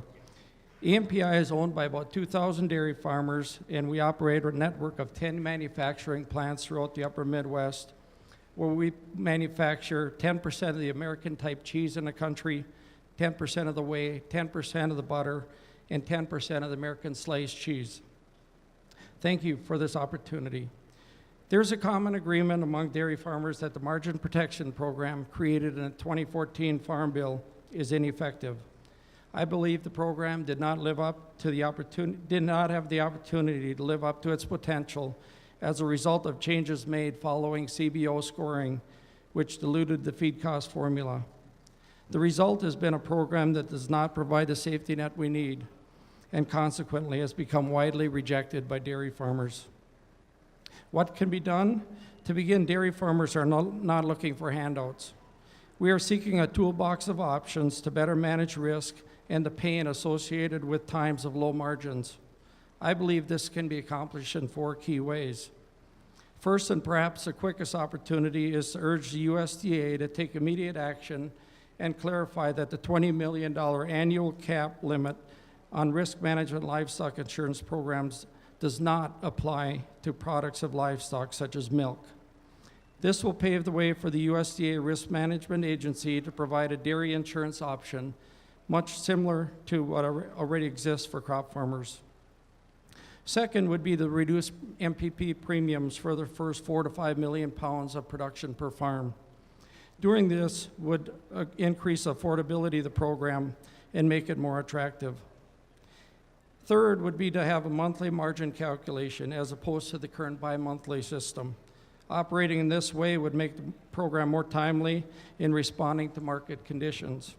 And fourth, and certainly most significant would be to restore the original feed cost formula back to the level that was established earlier in the last Farm Bill. I recognize there are budget challenges with this, but for dairy farmers to utilize the program, they need to see a feed cost formula that more closely reflects what they're experiencing on their farms. Thank you. Thank you. Next to the on-deck area, I want to call Kyle Peterson. Our next presenter is Vicki Poyer with Bread for the World. I'm Vicki Poyer, and we farm near Montevideo, Minnesota. And as he said, I'm a member of Bread for the World, which is a Christian advocacy group for those who are hungry, both at home and internationally. And so many people have already spoken eloquently about the need to support SNAP and food programs that food programs are at home and around the world. So I'm not going to say more about that. But just as a farmer, it's like we produce food, and the result should be that food feeds people. And with so many people hungry in the world, it's so important that we make food accessible to everyone. Thank you. Thank you. If I could ask, if people want to visit, would you please step outside out of respect for the members of the House Ag Committee and those in the audience that want to hear the presenters? We're getting a lot of background noise coming around the edges. So if you want to visit, that's fine, but then please step outside and do it rather than in the building here. Thank you. Next, I'd like to call Howard Olson to the staging area, and our next presenter, Kyle Peterson with Southern Minnesota Beet Sugar Co-op. First off, thank you so much for your attentiveness up there. You guys have really been paying attention. I've been watching, and we appreciate that very much. Thanks for listening to all of us. My name is Kyle Peterson, and I am the chairman of the Southern Minnesota Beet Sugar Co-op in Renville. Our co-op includes over 500 shareholders, and part of our growing area is where we sit today. The shareholders of Southern Minnesota Beet Sugar Co-op raise sugar beets, corn, soybeans, sweet corn, peas, alfalfa, edible beans, and also have several livestock operations. In order for our industry to survive, members of your committee know full well that we must manage our risks through fair trade policies, an adequate price safety net, and effective and affordable crop insurance. Most crop farmers borrow more in 1 year to produce a crop than most Americans do in a lifetime. Our growers and our bankers need strong risk management tools, like crop insurance, that are essential in order to secure operating loans to grow our crop. With more frequent and intense weather patterns, rising interest rates and production costs, and lower commodity prices, our risk has gone up while our balance sheets have gone down. We simply have to have affordable crop insurance to manage those risks. Above and beyond, beginning farmer provisions are of extreme importance, as they do not have the reserves and equity built up compared to people that have been farming for years. The Congress simply cannot allow funding reductions for our crop insurance coverage and create a lending crisis for our producers. Sugar beets are different than other commodities in the fact that from the time we prepare our land, produce, process, and sell our crop, we have a 2-year investment return cycle. We borrow to plant the next crop well before we are paid for the last crop. Sugar beet farmers across America ask for your support to maintain multi-peril crop insurance as a good risk management tool so we can continue to do what we do best, grow sugar for the American consumer. Thank you very much for your time. Thank you. Next to the staging area, I'd like to call Eric DeBleek, and our next presenter is Howard Olson with the Ag Country Farm Credit Services and American Sugar Beet Growers. Good morning. I'm Howard Olson. As he said, I'm from Detroit Lakes, Minnesota, and I work at Ag Country Farm Credit Services in Fargo, North Dakota. We work with over 18,000 farmers across parts of North Dakota, Minnesota, and Wisconsin, including sugar beet growers in the Red River Valley and right here in southern Minnesota. I'm offering today a lender's perspective on crop insurance and the sugar program on behalf of the American Sugar Beet Growers Association. At Ag Country Farm Credit, we utilize a risk chain analysis when we assess the risk involved with a loan with our customers. the first link in that risk chain analysis is crop insurance. Today's farm economy, even just an average yield on the farm, that farmer is going to have a net loss and a net loss of income. At a 75% crop insurance level, they're deep into a loss before crop insurance even kicks in. When that happens, they start burning working capital, equity, and other assets. And eventually, we have to have a discussion with them about selling assets to raise cash or possibly even getting out of the business. When there's a crop loss, there's going to be a loss of income on the farm, but with a good crop insurance program and working capital, we may help them farm another year. If premium support is reduced or capped, farmers will choose to go to a lower crop insurance level to cut some of their costs, and they're going to assume more of the risk themselves. That's going to increase the gamble of farming and increase the stakes. At Ag Country and other lenders would probably very well increase the amount of working capital that is required to offset that reduction in crop insurance protection. And working capital is getting extremely difficult to get and create, and we may find a lot of farmers that would be unable to get operating financing. Also, we need a strong sugar program to support our sugar beet farmers, and we want to see an increase in funding and loan limits on our FSA loan guarantees. And one final thought from my view in the seats as a taxpayer who likes to eat, we've got the lowest cost food in the world, and that benefits our economy and all of our people in America. All of our people. A strong farm safety net and a strong crop insurance program are key components to keeping that low-cost food. Thank you. Thank you. Next to the on-deck area, we want to call Jay Moore. Next, we're going to hear from Eric DeBleek with the Grain Millers Incorporated. The $47 billion a year organic industry is a bright spot for our farm economy. Organic agriculture boosts local economies, raising household incomes, reducing poverty levels, and creating benefits for rural areas. Organic provides a profitable opportunity to farmers, a unique option for aspiring farmers, an opportunity to incorporate more family members into the operation, and choices to consumers. Opportunities for continued rural growth can be seen through this ever-growing marketplace.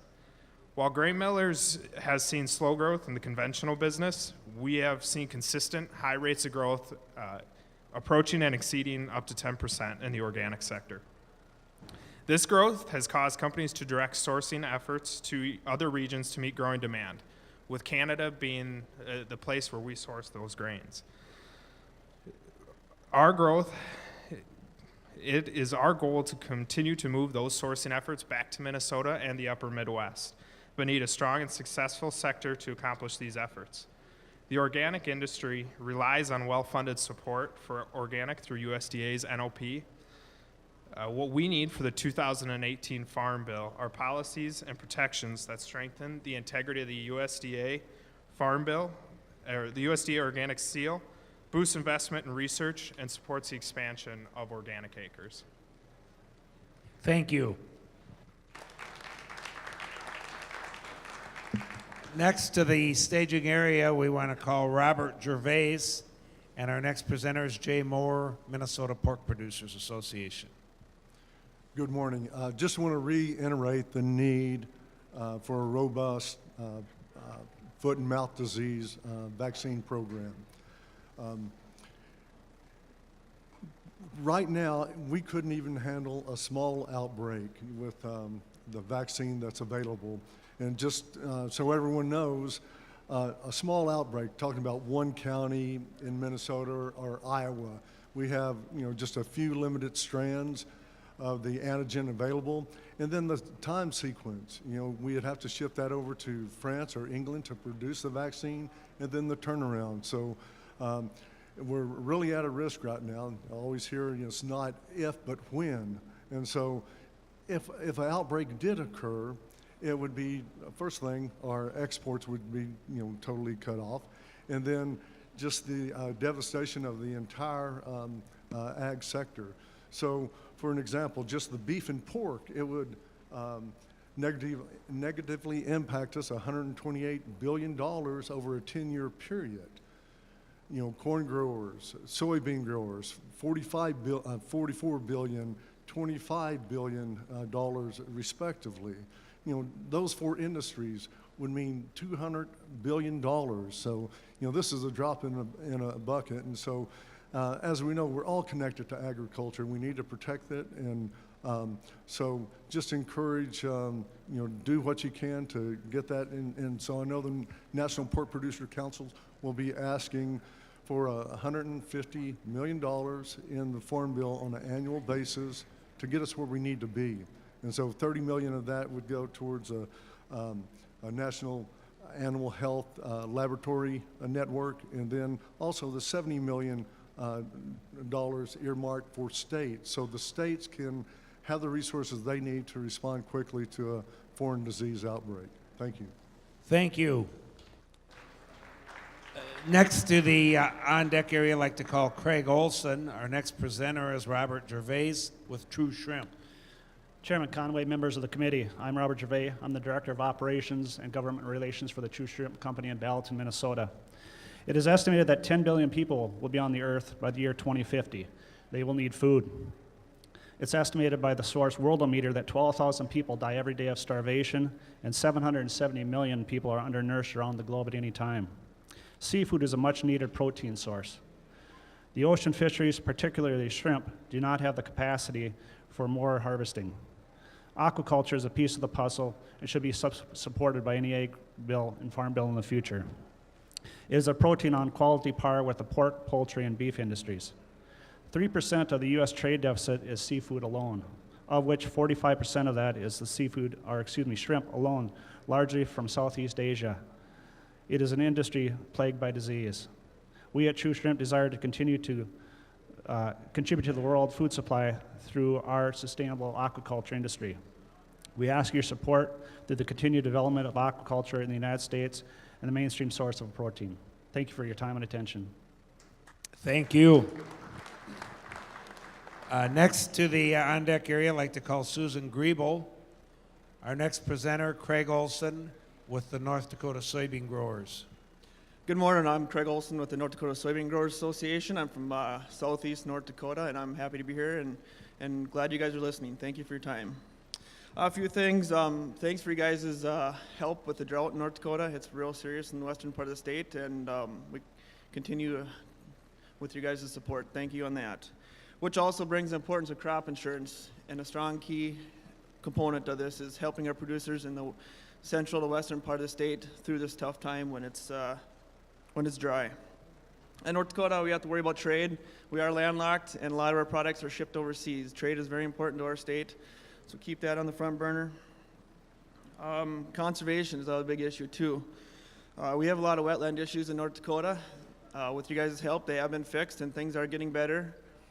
We still have some mitigation process we need help with to improve these wetlands so we're not farming them. We can move them aside and set them aside, and we can, not touch them.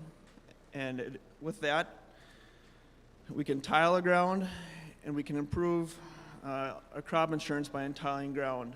We can reduce our risk with the tile, and it would help on the cost of crop insurance. One last thing, a couple last things. U.S. Fish and Wildlife easements. The setbacks are different than the NRCS.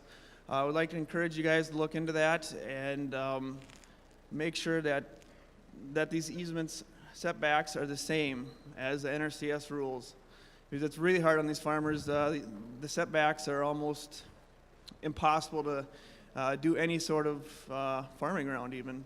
And with those easements, we should look into having the chance to buy back. These farmers should have the chance to buy back their easements at whatever price. With that, thank you for your time today. I'll keep it short, and I appreciate it. Thank you. And again, I would ask those of you at the east door, if you want to visit, please step outside. We're getting a lot of background noise coming in here, so or whisper rather than give a speech. Okay, thank you. Next, we'd like to call Jean Paul to the on-deck area, and our next presenter will be Susan Griebel. Good morning. I live on a small dairy farm of 70 cows near New Ulm, Minnesota, with my husband's family. Together, we raise barley, alfalfa, corn, and soybeans on 500 acres, half of which is rented from the neighbors. My husband and I are members of the Land Stewardship Project. Our 2018 Farm Bill can be the best farm bill ever by doing more to encourage farmers and farmer wannabes to use conservation methods that increase soil health while providing us all with healthy organic plants and animals for our food. It makes sense because we all reap the benefits of our own good health, healthy food, breathing clean air, drinking clean water, having clean water to bathe in, and a clean environment in which we work, play, and rest. It makes sense because we will be handing this land, this air, and this water over to our children and grandchildren. I work part-time at a small feed store. Many of our farmer customers must work off the farm to make enough money to pay their bills. Our 2018 Farm Bill can provide the education, the incentive, the support to encourage new farmers to start farming and to keep current farmers on their land. Our Farm Bill can create a lively, bustling farm sector. More farms, more farmers create a resilient local economy and vibrant communities. Our 2018 Farm Bill can be the best farm bill ever. By promoting and rewarding farmers committed to conservation practices that deliver the greatest environmental benefits. Let's try it for 50 or 100 years, see how it goes. We can always go back. Thank you. Thank you. Next, I'd like to call Stephen Hoffman to the on-deck area. Our next presenter is Gene Paul with the National Farmers Organization. As has been said before, a reliable safety net is important for farmers. In the past few years, that has always been crop insurance, and so we urge you to continue with adequate funding for the crop insurance program. But perhaps take a look at the program when we've had a history of low commodity prices the last few years. It may not provide the safety net that farmers really need, so are there some reforms that could be put into it that give farmers some more choices that would give them an adequate safety net.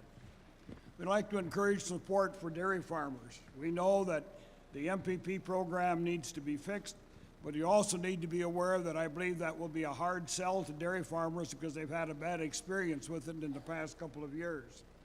And also, some type of program that would manage growth of dairy in this country would be helpful. In some areas of the country, milk is being dumped. Federal Order 1 out in the Northeast has reported that just in the month of May, 25 million pounds was dumped. USDA has reported several million gallons of milk was dumped this past year because there are not adequate markets for that. And one of the things we need to be aware is that as that milk is dumped, the cost of that is assessed back against all dairy farmers, even those that have not increased production. And then lastly, we want a reliable inspection program for the imports of organic grain. That the imports that have been coming in, particularly from Turkey, have been mislabeled as they come across the ocean, and that has devastated the markets for our organic grain producers in this country. Organic grain will give producers an opportunity to live out in those rural areas and support their local businesses. Thank you. Thank you very much. Next person I want to call to the staging area is Michael Pettifish. Next presenter is Stephen Hoffman, dairy farmer. Thank you, Congressman and Congresswoman. I'm a dairy farmer just south of New Ulm here in central Minnesota. We have 140 cows. I farm with my wife, and I have 2 sons that also farm. So we are a slightly below average sized dairy here in the state of Minnesota. And I just want to emphasize a few struggles we have and concerns. And I apologize ahead of time because what I'm going to talk about is the Dairy Pride Act. And I know that is not directly related to the Farm Bill, so I do apologize for that. But I would just like to encourage all of you to sign on to the Dairy Pride Act, which states that current regulation, Food and Drug Administration, defines dairy products as being from dairy animals. And even though I am also a corn and soybean grower, there are products in the dairy case in grocery stores that are labeled as milk, and they are not truly milk. They are soybean products and almond products and LJ products and all kinds of things. And I'm not saying they're not good. All I'm saying is that they should not be labeled with milk. They should have on their soybean drink or almond drink. And that's a big concern of us, that kind of eats away at our market share in the dairy case. And we as dairy producers here in the United States, we need all of that market share along with our exports to Mexico. So that's my other comment. We need to keep that trade going with Mexico and the other countries. So thank you. Thank you very much. Next to the on-deck area, we'll call Mike Schneider. And our next presenter is Michael Pettifish, who's the president of Minnesota Soybean Growers. I'm the current president of the Minnesota Soybean Growers Association. I'm also a third-generation farmer in southeast Minnesota. I think there's 3 areas of importance for the upcoming Farm Bill. The most important, most critical part is, of course, the crop insurance program. Prior to the 2014 Farm Bill, we had record high commodity prices, and as such, we took a $23 billion baseline reduction over the next 10 years. Well, since that time, a lot has changed. We've seen a 40 to 50% decrease in commodity prices and on-farm incomes. And so we would ask at a minimum that you maintain current levels of funding for the crop insurance program, or perhaps move back towards that goal of where we were prior to those cuts. I also think of importance in the next Farm Bill is the bioenergy program and the biomarket based programs. Those programs help us find new uses for our products, such as biodiesel, biolubricants, and a whole host of other products that not yet known or to be discovered, that help create demand for our product and make us less dependent on that safety net of crop insurance. And so if we can create demand, it helps farm economies and the rural economy. So thank you.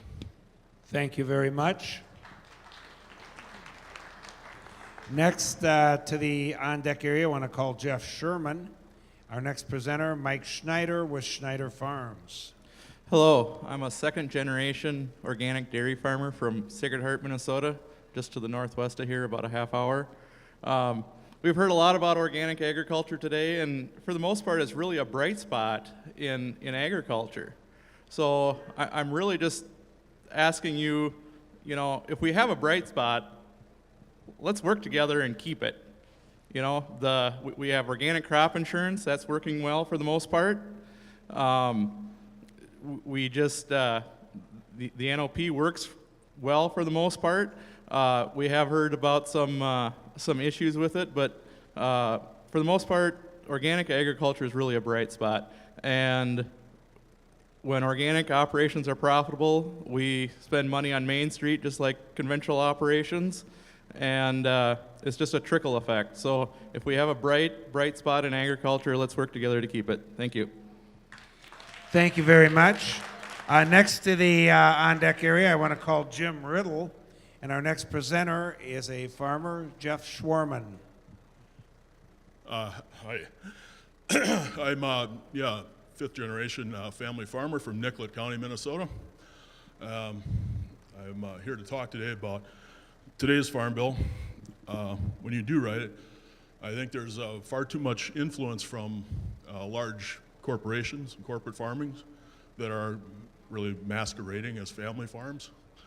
And I'm kind of glad to see there's 2 Iron Rangers on the board today, because I think who better than them to understand what happens when large East Coast corporations come into southern Minnesota or anywhere else and have failed business plans or to establish these large corporate farms that compete with local individuals and local generational farmers that have to compete for the resources that are here.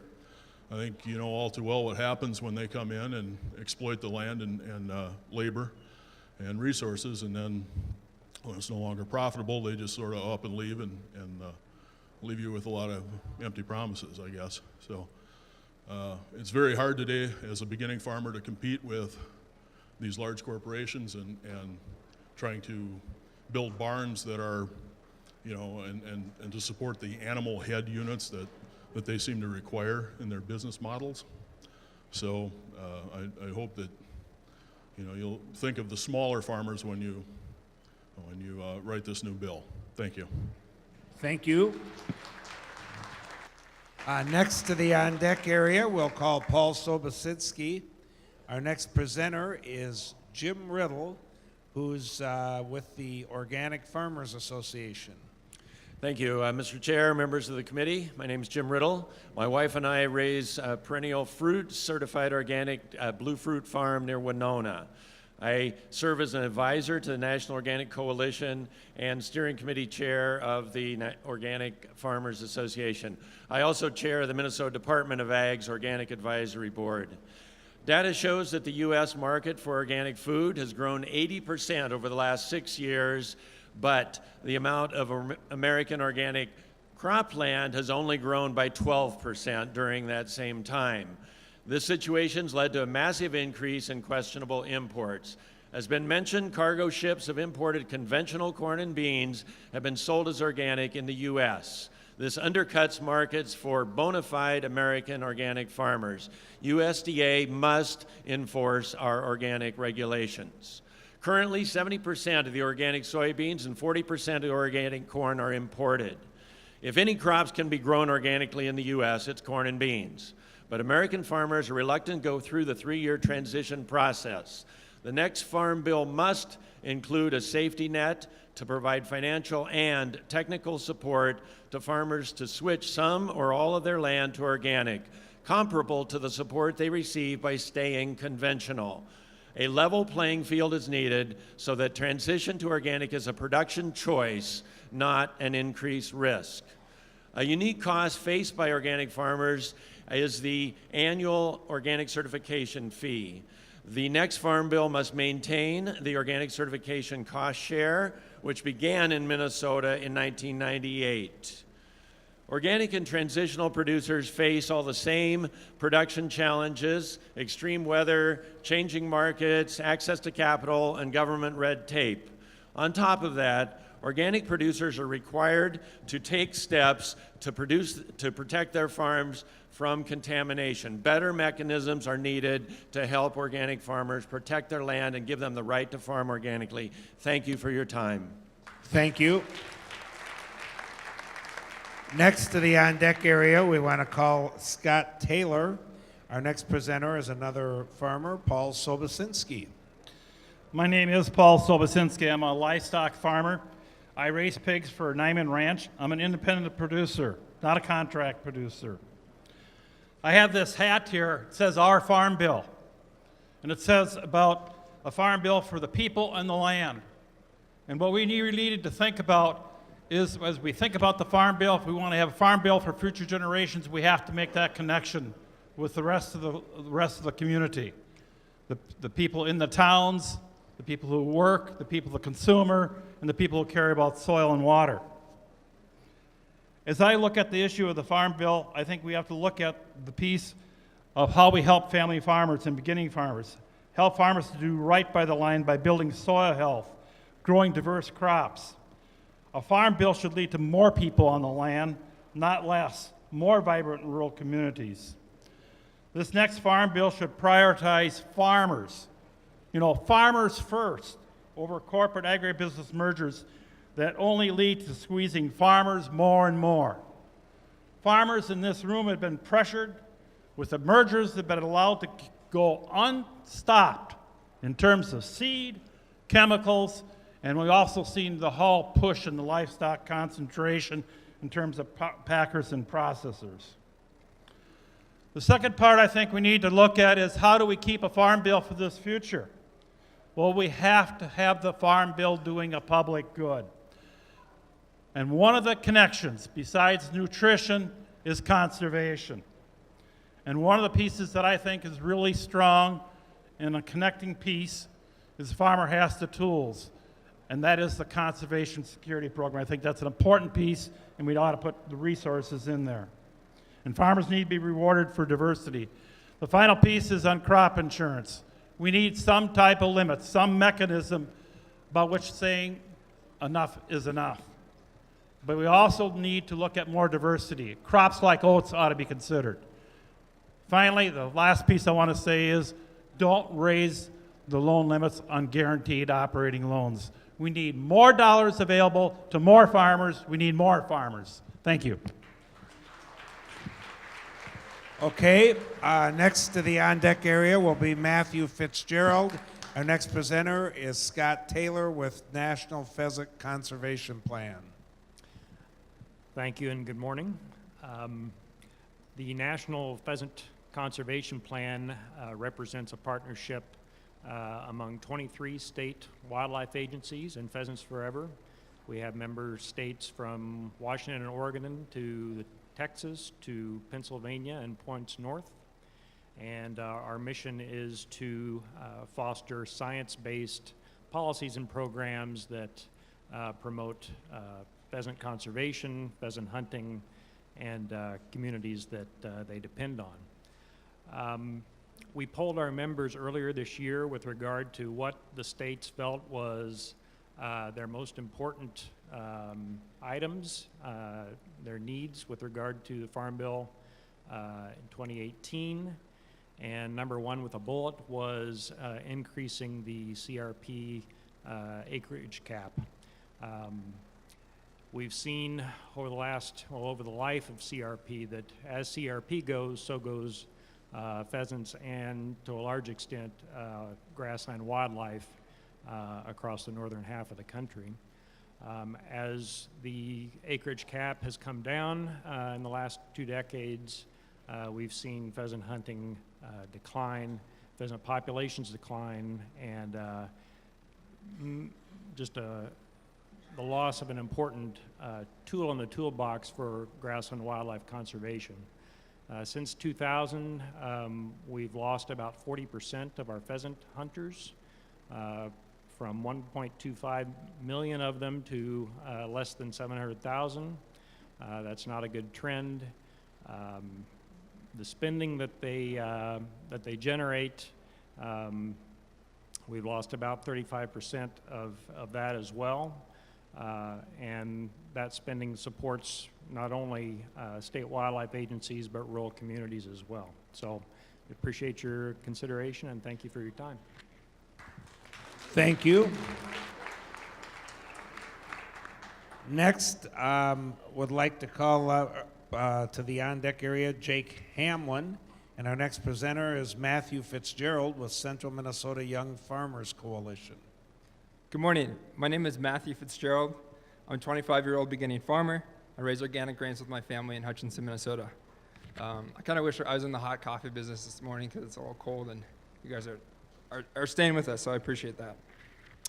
I'd like to share a little bit about the context for beginning farmers in Minnesota and ask for some help at the federal level. In Minnesota, we're facing a crisis for the next generation of farmers. Less than 4% of farmers in Minnesota are under the age of 35. That's lower than the national average.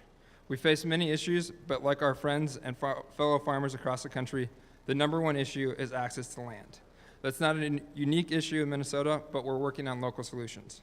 In this last legislative session, the Central Minnesota Young Farmers Coalition, along with the Minnesota Farmers Union, the Farm Bureau, and LSP, worked to create a tax credit incentive. This incentive helped transition land to beginning farmers through a tax credit going to retiring landowners and farmers. It's a win-win solution, and we're doing our part at the state level. We now need help at the federal level. There are 2 tangible options that will help in the next 2018 Farm Bill. The first is direct farm ownership loans. It's a terrific program that helps build critical equity and secure land for the long term. Unfortunately, those loans are capped at $300,000, which doesn't reflect the reality of land prices, despite the current ag depression that we're experiencing.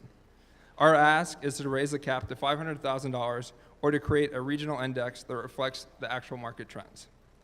Secondly, young farmers need access to training, budget management skills, financial planning, and mentorship. The Beginning Farmer Rancher Development Program is the only program in the Farm Bill specifically designed to do that. It's currently funded at $20 million. Our ask is to reach baseline funding by the end of the 2018 bill. Thank you for your time. Thank you very much. Next to the on-deck area, we'll call James Kahn, and our next presenter is Jake Hamlin with CHS. Mr. Chairman and members, thanks for being here today. I am here on behalf of our member directors from Minnesota who are currently in district meetings here, as well as our chairman and other board members who are also hosting town halls in your respective states. So CHS wants to see good farmland remain in production. That said, we play an active role in implementing on-farm conservation practices with our owners and members. Thus, what we'd like to see going forward then is the maintenance of funds for working land conservation programs like the Environmental Quality Incentive Program and the Conservation Stewardship Program. So Mr. Chairman and members, we do look forward to hoping to have the opportunity to work with you and identify ways to target some of those conservation dollars toward programs that will focus on nutrient management and water quality in your respective states and your districts. Thank you. Thank you very much. And next we will call to the on-deck area, John Buseman, and we're going to hear from James Connie with the Land Stewardship Project. Good morning. I would like to say that walking through Farmfest and after a lifetime of being a farmer, I would say there's plenty of money in farming, but it doesn't stay in farmers' pockets very long. We have always been the means that other people, corporations, businesses have made huge profits off of us, and we have never been the end that the Farm Bill is aimed at. I would like for once in my lifetime, just once, to see a Farm Bill where the end result is more family farmers. Right now, we are diminishing in the number of family farms across this country, and our communities are shrinking, and as a result, we are losing our clout in Congress. As you said, we're down to 36 Congress people who are really directly related into a farming area. As such, I would like to see a farm bill that increases the number of family farms across this country. To do so, we have to look at the emphasis first and foremost on the people. And from that point, we go forward into things like conservation and needs that we look for in those areas. Thank you for your time. Thank you. Our next presenter will be John Buseman with Buseman Farms.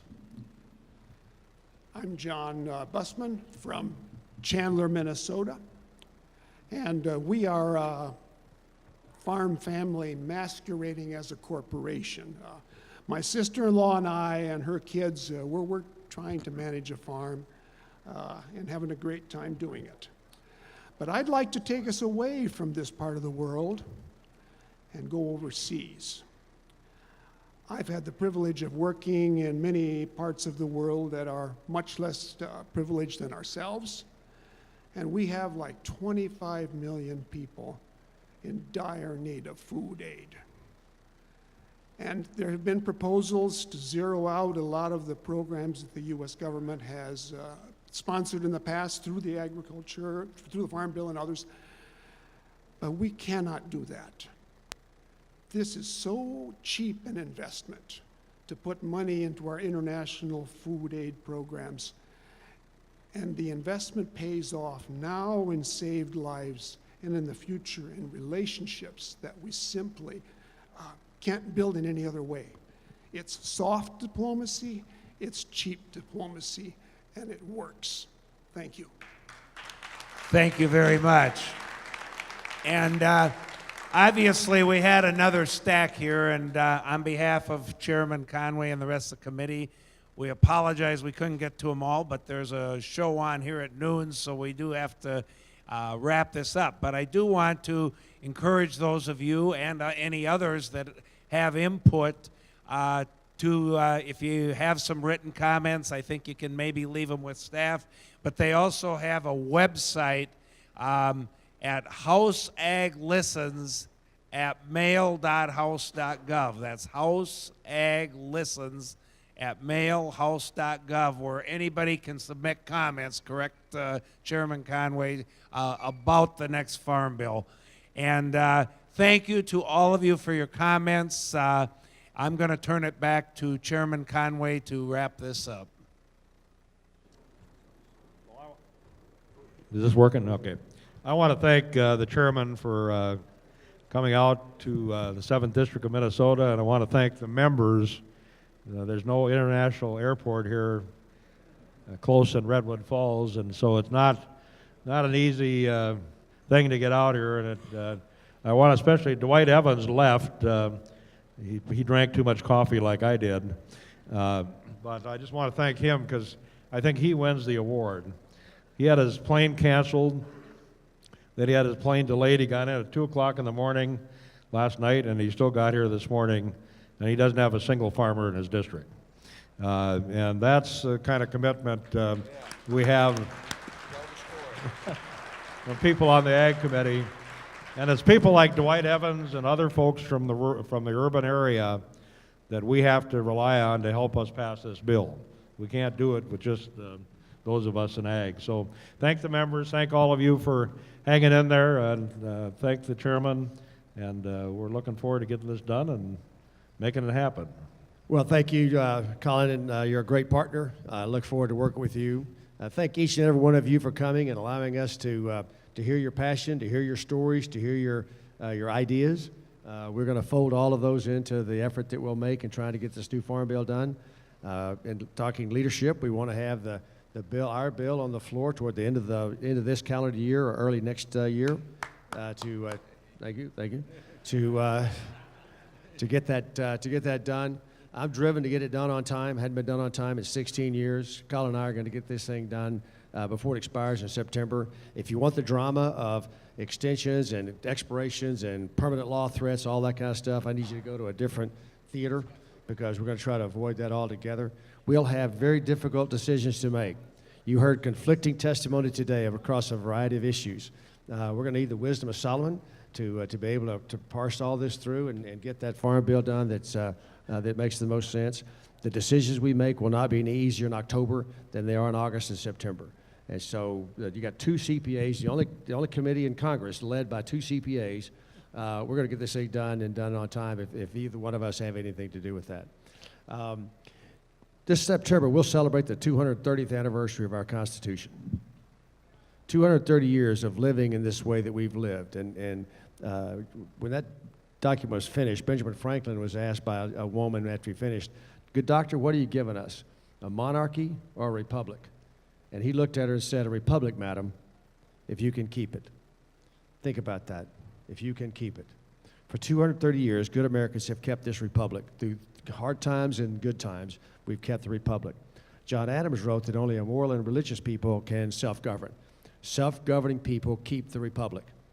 As I look at our country, I'm deeply concerned about the moral high ground that we are losing day in and day out. That is slipping away from us, and we will no longer be able to self-govern unless we reclaim that moral high ground. We all ask God to bless this country, and we do that with heartfelt enthusiasm. Think about from time to time just exactly what you're asking God to bless that's going on in our country. Can we bless the killing of 57 million babies in the last 44 years? That's twice the population of Texas, plus 5 million babies. The stuff that comes out of Hollywood that we think is entertainment, the way we deify the folks who put that on. The breakup of the nuclear family and the impact that has on the moral compasses of children. These and lots of other things going on in this country, God cannot and will not bless. And you and I have to step into the breach. And that's the other question you have to ask. What's my personal role in making that happen?